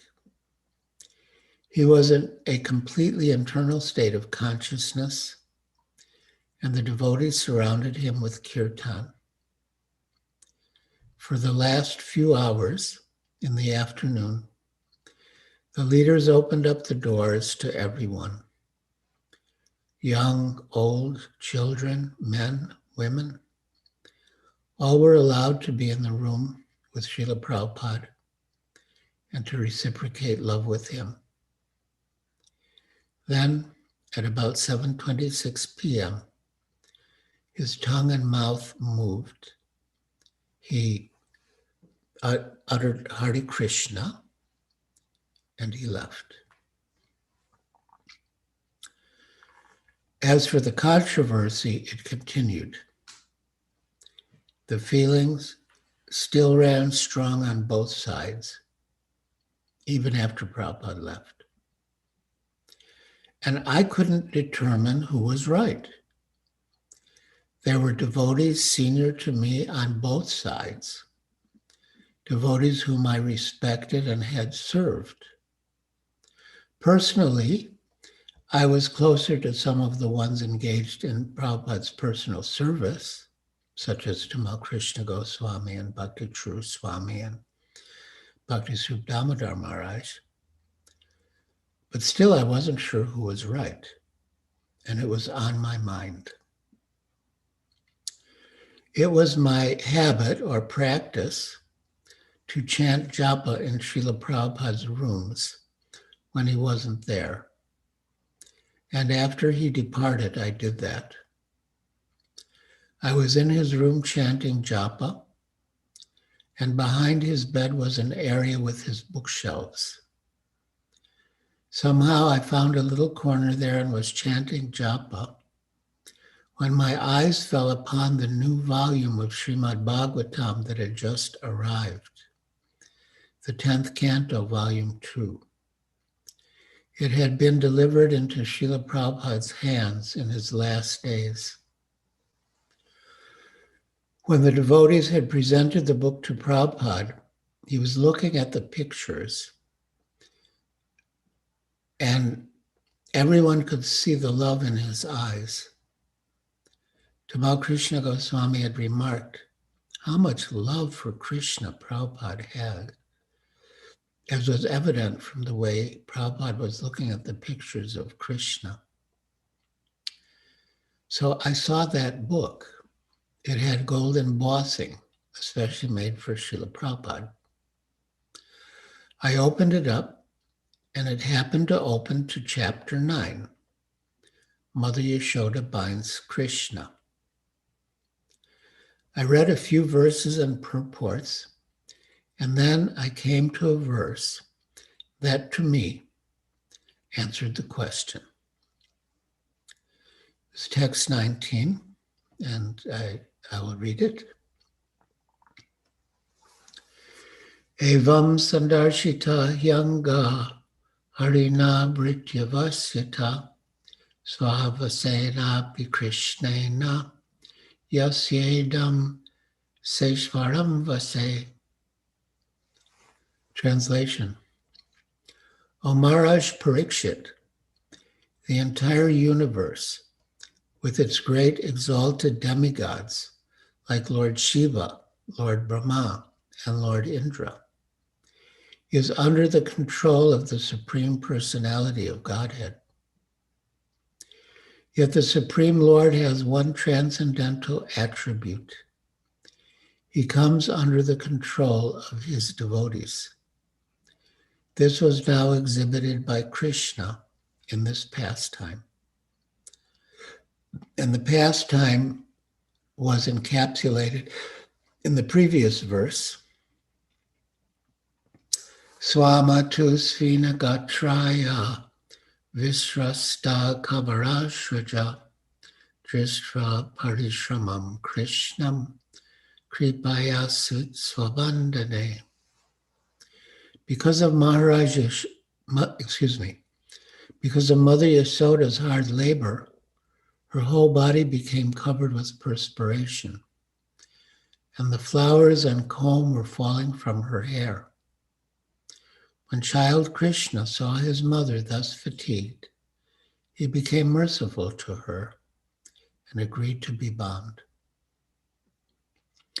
So when I read these verses, I thought, this is what happened. The spiritual master is the transparent medium through which Krishna manifests himself. Of course, in Vraja Bhakti, the relationship with Krishna is different. In Vraja, Krishna exhibits Nar-lila, human-like pastimes, in which there is complete intimacy and freedom between the devotees and the Lord. But in the relationship between the disciples and the spiritual master, there's always an element of reverence and duty. Still, duty is meant to lead to love. And Srila Prabhupada did say to Babaji Maharaj, just see how much they love me.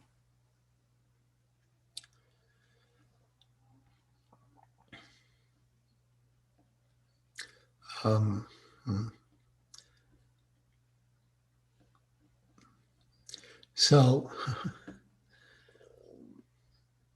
when I read this verse from the 10th canto, I thought of this and another incident that had taken place earlier and put them together. In both cases, when the disciples had expressed themselves, we want you to stay, we want you to get healthy, Prabhupada had said, this is real love. Just see how much they love me. All the disciples in the controversy about the parikrama were acting on the basis of their realization of their devotion for Srila Prabhupada.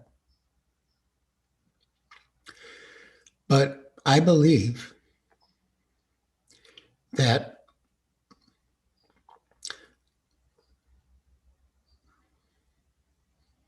what Srila Prabhupada was really doing was drawing out our loving sentiments beyond us just following the orders. Following the order is a given. There's no question. We have to follow the order of the spiritual master. To disobey the order of the spiritual master is an offense. To follow the order is a basic principle of spiritual life. So we are not talking about disobeying the order of the spiritual master.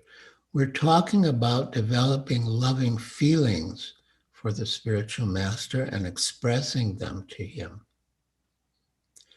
When Srila Prabhupada brought us to the stage, to that stage in these two incidents, he commented, this is real love. Just see how much they love me. Relating the verse from the 10th canto to what Srila Prabhupada did with us, there's also a parallel between the Damodar Leela and that principle of spontaneous love. Every night during the month of Damodar, we recite the Damodar Astaka, including verse 3. Iti drik swalila bir ananda kunde swagosham nimajantam akyaya payantam tadiye shitagyeshu bhaktair jitatvam puna prematastam sattavritti bande. Quote, by such pastimes, Lord Krishna is drowning the inhabitants of Gokul in pools of ecstasy and revealing to those devotees who are absorbed in knowledge of his supreme majesty and opulence that he is conquered only by devotees whose pure love is imbued with intimacy and is freed from all conceptions of awe and reverence. To this Supreme Lord, Sri Damodar, whose belly is bound not with ropes, but with his devotees' pure love, I offer my humble obeisances. So the Damodar Leela shows pure, spontaneous love's special power to conquer the Lord. The Lord comes under the control of such pure love. In the same way, Srila Prabhupada, not exactly that he came under the control of our love, but I would say that he brought that love out from deep within the recesses of our hearts. And then he reciprocated with us by coming under our control or agreeing to our requests. So this is a very deep pastime of Srila Prabhupada's. Among the disciples who were around him at the end, it was understood that he, as the perfect Acharya, had taught us by his own example how to live in Krishna consciousness. And now he was teaching us how to die in Krishna consciousness.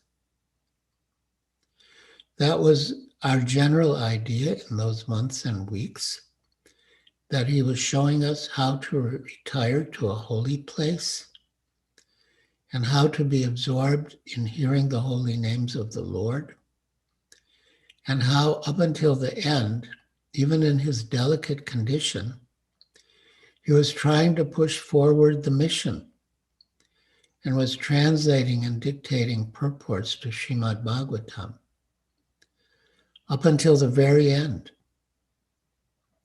In that way, he was showing us how to die in Krishna consciousness. But within that final lesson, he also brought us to this more intimate level of exchange, where we could express to him our heart's deepest desires, even in spite of the barriers that I would say he deliberately put up. He deliberately put up the barriers to teach us respect and awe and reverence, but then he inspired us to break through them, to reach out to him and express our love for him and ask him to stay with us. Even though Srila Prabhupada has now left that body, we still have that choice. We always have that choice. Do we want him to stay with us or not?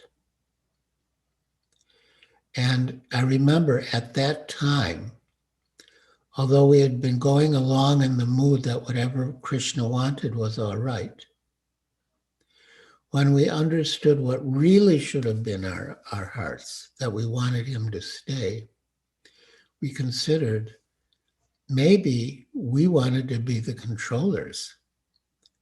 We wanted to be the enjoyers. So there's always that question. Do we want the kingdom of God without God's representative? Or do we want the kingdom of God, with his representative, as their humble servants? And so I pray to Srila Prabhupada that I will always remember this lesson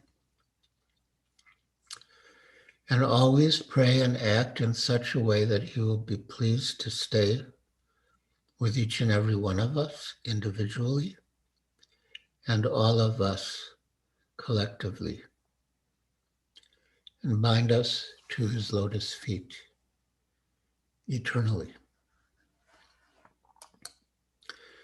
So this is my humble submission of my recollections of and reflections on Srila Prabhupada's final pastimes on this occasion of his divine disappearance day.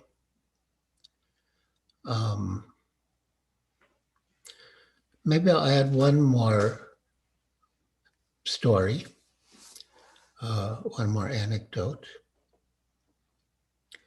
3 days before Srila Prabhupada left,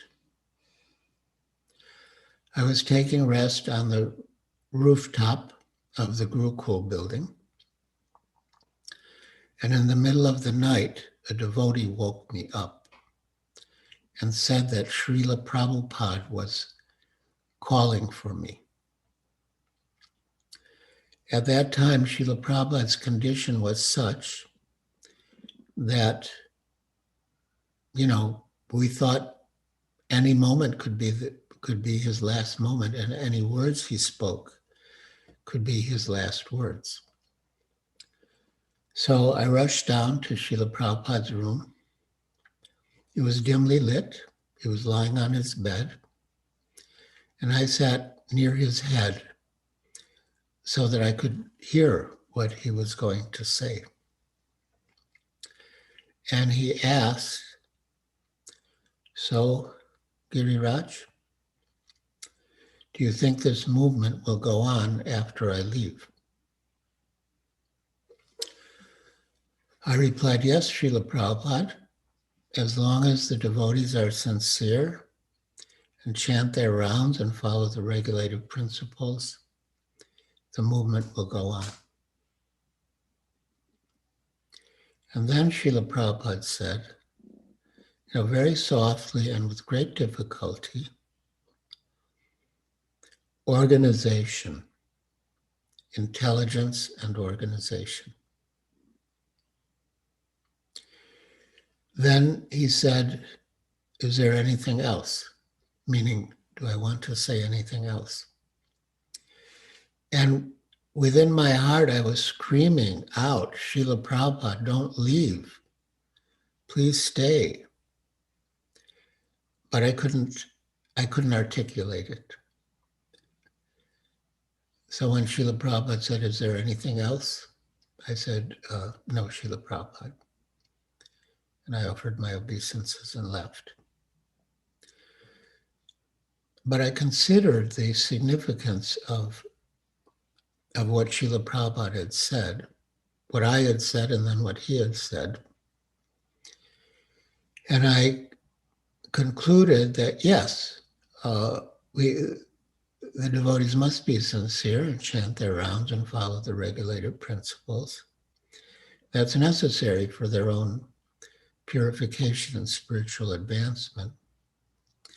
But if we want to really spread Krishna consciousness as Srila Prabhupada wanted in a big way, then we need organization, intelligence and organization. So, yeah, that was a profound exchange, which I've shared on occasion. And some devotees like Gopal Bhatta Prabhu have really taken that to be very significant, and it was significant. Organization, intelligence, and organization. So again, thank you for inviting me. And if you wish, we can have some time for questions and answers.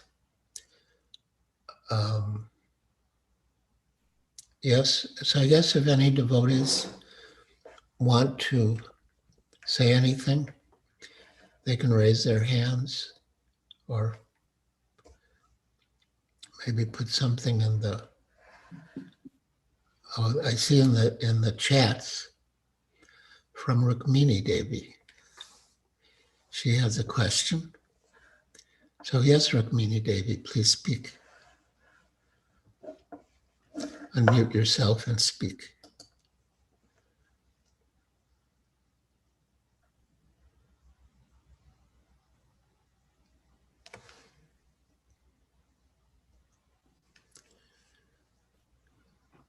Rukmini Mataji, I think you are on mute, Rukmini Mataji.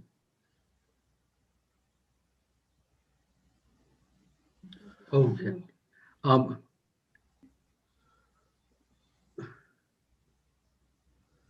Alec Prabhu or whoever is the host, could you please unmute Rukmini Mataji? She's not able to unmute herself.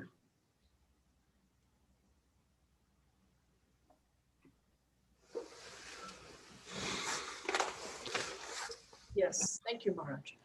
So Maharaj, we have heard that in his last days, Srila Prabhupada was speaking a lot about Varnashram, and perhaps this is related to what you just related about intelligence and organization. So I was wondering if you personally heard something and if you could share that Srila Prabhupada said at that time. Well, Srila Prabhupada did speak about Varnashram Dharma in Vrindavan, but not at the very end, not at that period, but on some of his morning walks in Vrindavan, he did speak about Varnashram Dharma. And one thing he said that really struck me, when one disciple said, you know, as Vaishnavas, aren't we all beyond Varnashram Dharma? And Srila Prabhupada replied, not all are Vaishnavas. Otherwise, how they are falling down. So Srila Prabhupada's definition of a Vaishnava was something quite transcendental. And so, but he did feel that Varnashram Dharma would help devotees who are not so transcendental to have, like, I don't know, say a safety net, you know, but a position where they can be sort of safe and secure. And from there, they can make gradual progress. So yes, that was one of his concerns. Thank you, Maharaj. Thank you.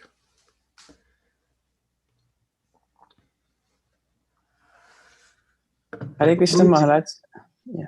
Hare Krishna. Thank you so much, Maharaj, for giving us your association and a wonderful and inspiring Leela of Srila Prabhupada.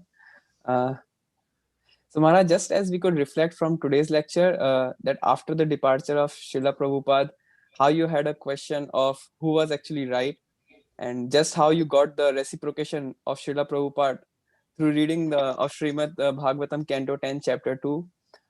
Similar to that, for practicing devotees who have many general questions in day-to-day life, that should I take this job, should I marry this girl, should I marry this devotee, and then if they get a mixed opinion from sadhus or devotees, and then while reading shastras they get a mixed reflections. Okay, so this is what Prabhupada says, so this could be right decision, and sometimes they read something else and then they think, oh, this could not be the right decision. So how can we finally decide, like after hearing so many mixed opinion and after having so many mixed reflections by reading, how can we decide if that decision is right or wrong? Thank you, Maharaj. Yeah, well, we have to be very sincere to serve Krishna and pray for guidance. If you sincerely pray for guidance without any conditions, Krishna will give you the answer in the heart, perhaps, Tesham satati yuktanam bhajatam priti purvakam dadami buddhi yogam tam yena mam upayanti de. To those who worship me with love constantly, to those who constantly worship me with love, I give them the intelligence by which they can come to me. But I found in my own case that when I'm praying for an answer and no answer is coming, I have to ask myself, am I really prepared for any answer? Or do I have some conditions? Am I really surrendered and ready to accept whatever answer comes? Or do I have some conditions that, well, I really want this and I don't want that? Because if that's the case, then Krishna won't give us the answer because we're not ready to accept whatever answer he gives. And when I say he gives the intelligence, he may give the intelligence directly, you should do this, you should not do that. Or he may give you the intelligence where to find the answer, whom to consult. There are devotees, I don't say that it works every time. There are devotees that just open up one of Prabhupada's books and at random, whatever comes, and they look for the answer there.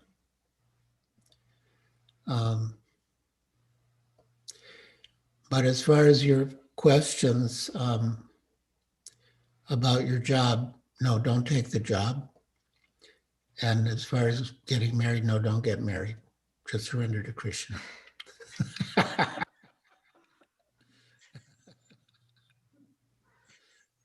Thank you so much, Maharaj. Thank you. Hare Krishna. Hare Krishna, Maharaj. Hare Krishna Maharaj. This is Naveen Krishna. So happy to see you again. Thank you very much for your wonderful association. And I would like to go for next. I read your offering. This is in Dandavad. This Srila Prabhupada, amazing. I had the question. I was just thinking. I had the same question, but fortunately now I could be able to ask you the same question. Maharaj, when one devotee group said, follow literally what Prabhupada said verbatim, we should take Prabhupada instructions as the life and soul, follow his instruction. Other group also said, no, we should not do that. That's not good for Prabhupada.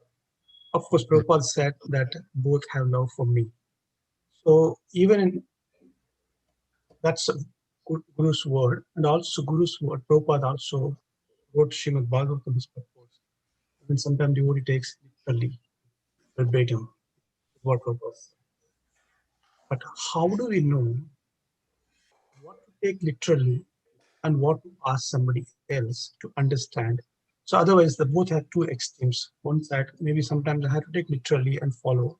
Sometimes, for example, like just to give a context, when Prabhupada mentioned that woman or is less intelligent, but it's there in Bhagavatam. It's verbatim, we can say that. But said Mahabharata also. But he never exhibited that in his own life with the devotees.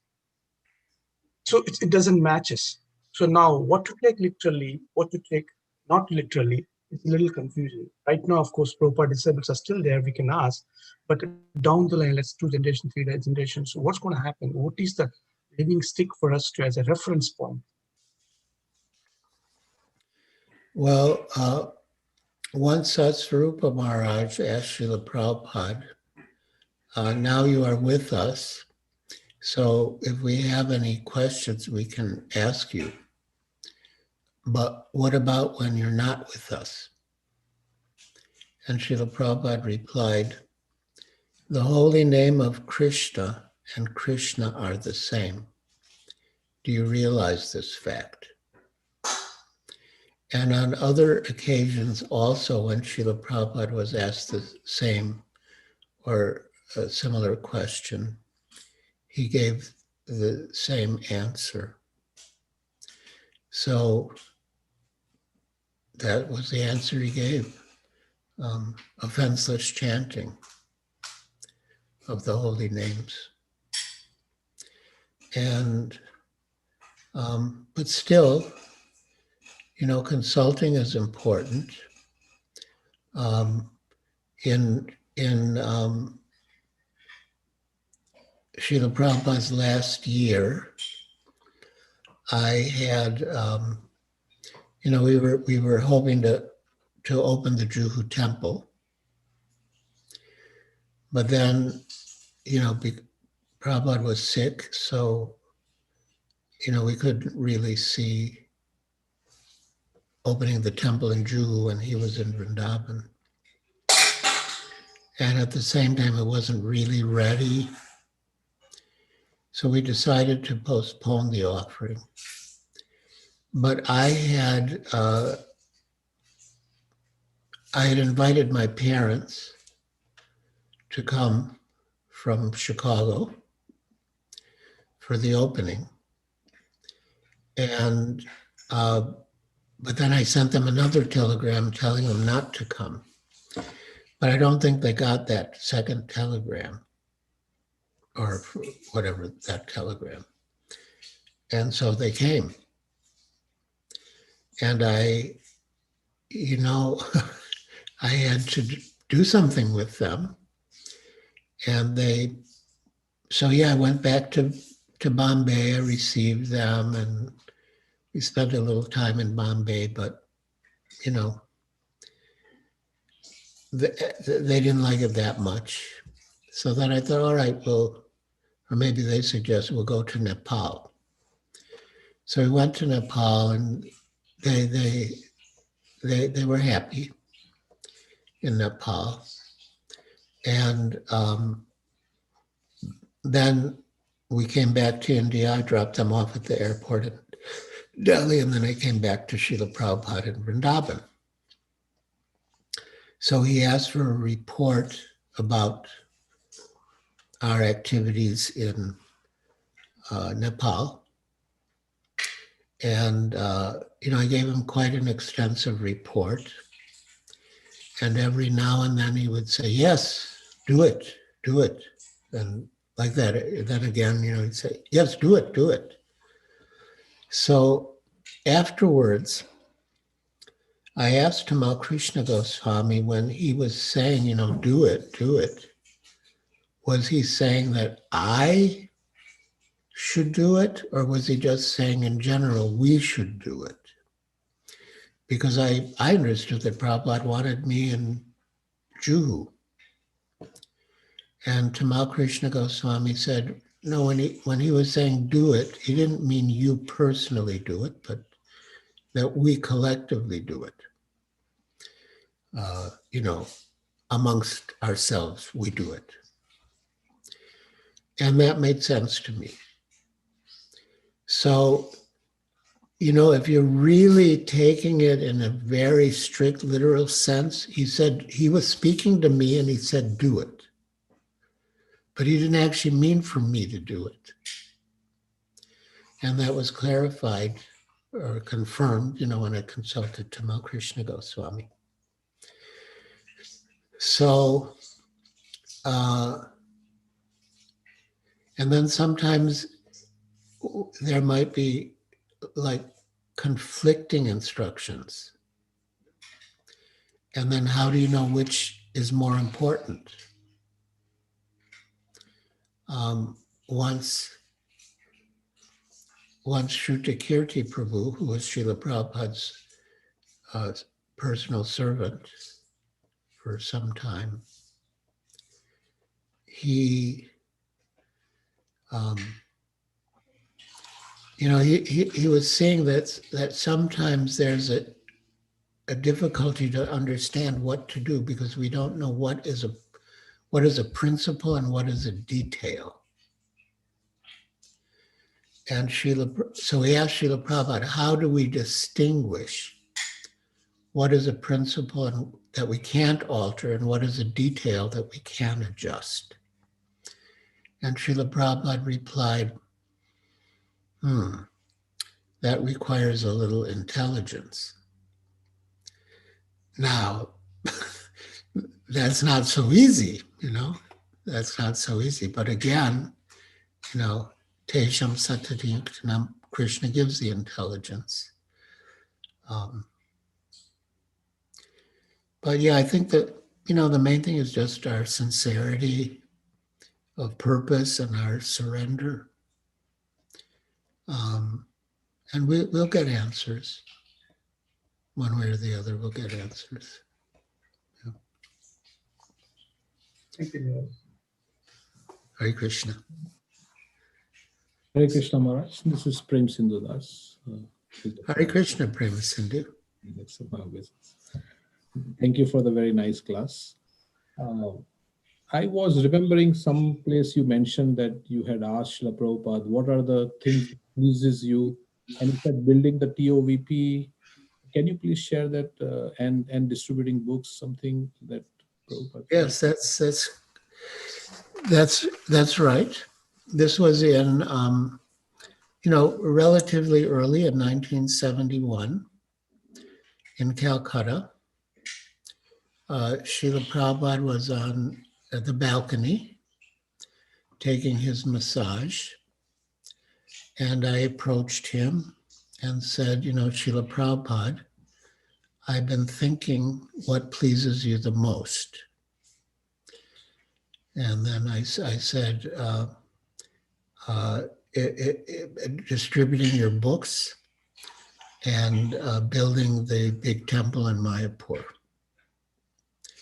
And Srila Prabhupada was very happy. He smiled broadly. And he said, yes, you have understood.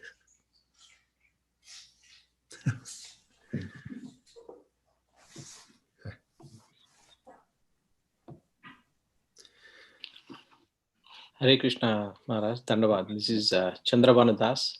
Hare Krishna. Maharaj, thank you for such a wonderful pastime. My question is, so how to progress from this duty bound consciousness to that developing loving feelings and expressing that towards our spiritual master? Well,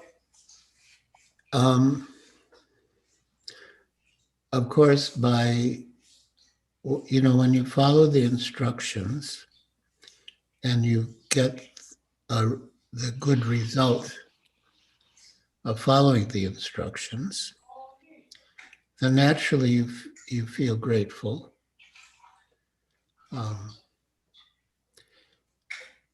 But as far as expressing them, our affection for our spiritual master, there should be some context to that.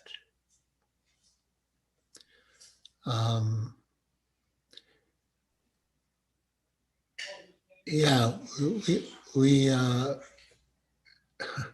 like, there was this one incident towards the end, the last few months. Srila Prabhupada said that we should take care to maintain what he had given us. And Srila Prabhupada replied, "Oh yeah. And Tamal Krishna Goswami had replied, Srila Prabhupada, we love you too much. We would never let that happen."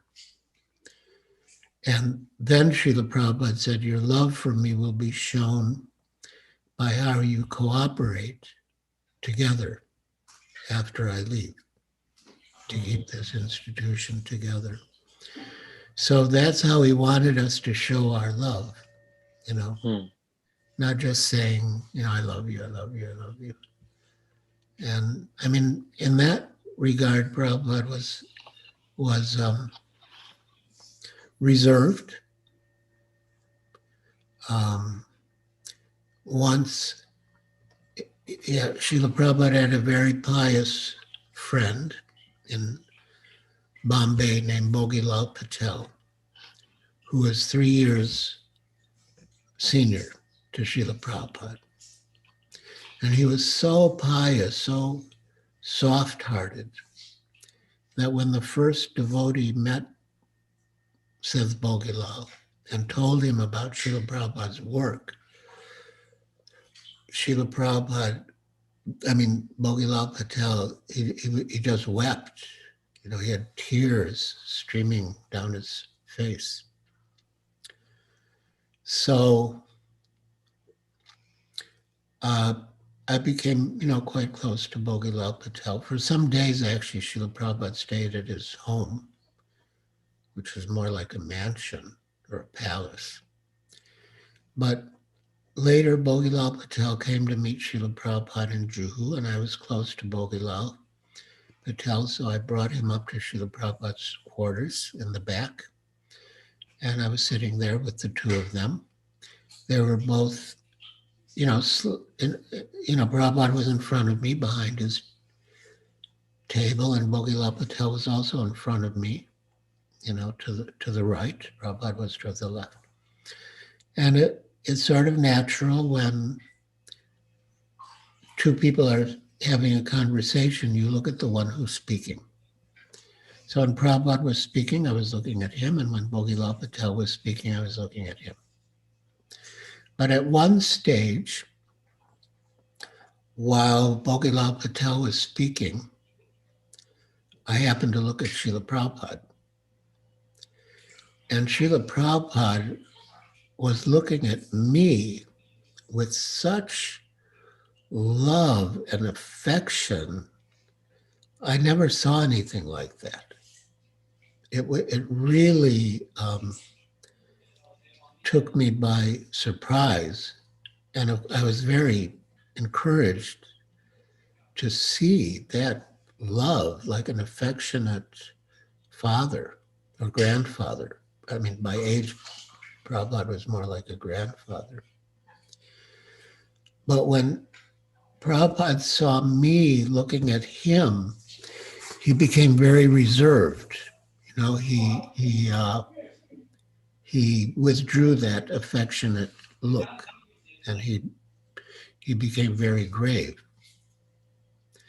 So I took that as some special mercy from Krishna that I got to see in such a vivid and graphic way, Srila Prabhupada's love. But otherwise, Srila Prabhupada showed his love for us by teaching us about Krishna consciousness and engaging us in Krishna service. So there wasn't,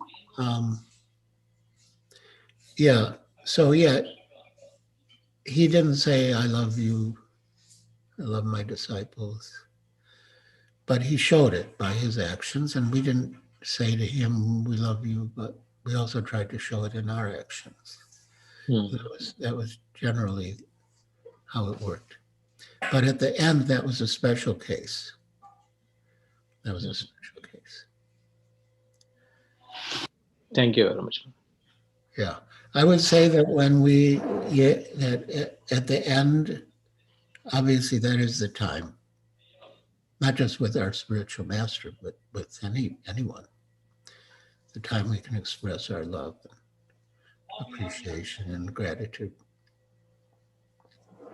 Thank you. Krishna. Hare Krishna Maharaj. Hare Krishna Maharaj. Do we have a time for one question, Maharaj? Yes. Oh, Hare Krishna. Thank you so much, Maharaj. I have one question. In terms of Prabhupada's words and vision, like how he wants his future leaders to be taking over the, running up the ISKCON centers, and how they want to inspire him, and what is thing expected out of a leader in a community in terms of Prabhupada. What is his expectation was, how he was like thinking the leaders should behave, and what the leaders, how to inspire the other congregation members, and those kind of things. Could you share something, Maharaj? Well, the best way to lead is by example. And so, our general mission is to taste Krishna consciousness and distribute Krishna consciousness. So we should taste Krishna consciousness by, the process, rising early in the morning, either attending the temple program or, as far as possible, replicating the temple program at home. And then, preaching, distributing books, inviting people to programs, speaking to them about Krishna.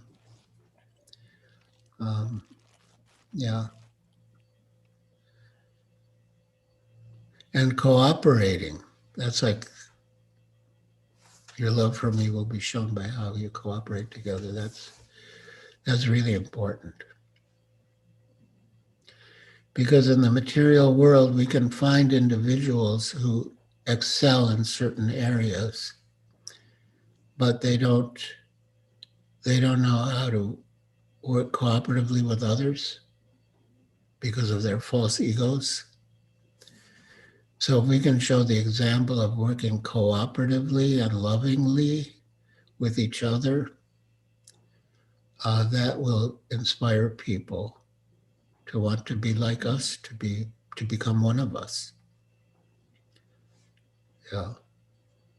So there's a beautiful verse and purport in the 7th canto, 12th chapter, and in the purport, Srila Prabhupada writes, everyone should be friendly for the service of the Lord. Everyone should appreciate the service of others and not be proud of his own service. This is the way of Vaikuntha thinking. So I highly recommend that verse and purport, because it explains how we should relate to one another. And that will make our relationships amongst ourselves very congenial and harmonious, and it will attract people to want to become part of our society.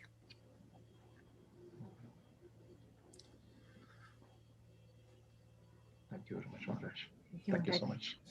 Hare Krishna. Hare Krishna. So I actually have another program in a few minutes. So much as I do not want to take leave of you, I feel obliged to because of my commitment.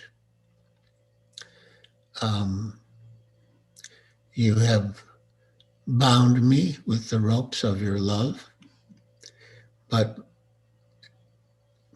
my sense of duty is obliging me to move on to my next program. But yes, thank you for joining. And I see we have one of Prabhupada's disciples, Pyari Mohan Prabhu, with us. He actually also invited me to give a talk. He's in charge of our community in Hartford, Connecticut.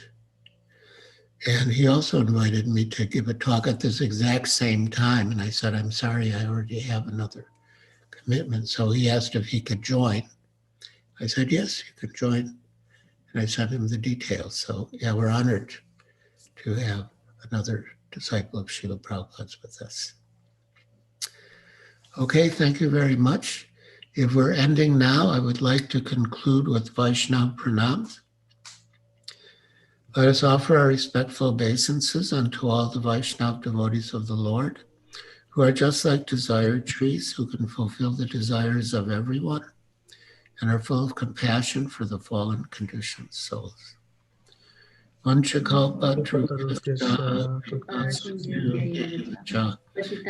Titanam Pavanebhyo Vaishnavebhyo Namo Namah. Anantakoti Vaishnava Ki Jai. Holiness Kiraswa Maharaj ki. Jai. Jai. Jai. Jai. Hare Krishna. Maharaj. Hare Krishna. Hare Krishna Maharaj. Hare Krishna Maharaj. Thank you so much. Hare Krishna. Hare Krishna Krishna Maharaj. Maharaj. Hare Krishna Maharaj. Hare Krishna Maharaj. Hare Krishna Maharaj. It's nice to see the children too. Starting young. Hare Krishna Hare Maharaj. Krishna Maharaj. Hare Krishna. Okay. Hare Krishna Maharaj, thank you very much for accepting our request and giving us wonderful association. Thank you so much, Maharaj. We are very, very grateful for your association. I'm also grateful for the opportunity. And also the devotees coming from Cincinnati and then Connecticut. Thank you. Okay. Hare Hare Krishna, thank you. New Vrindavan. SC and Radha Gopi. From New Vrindavan.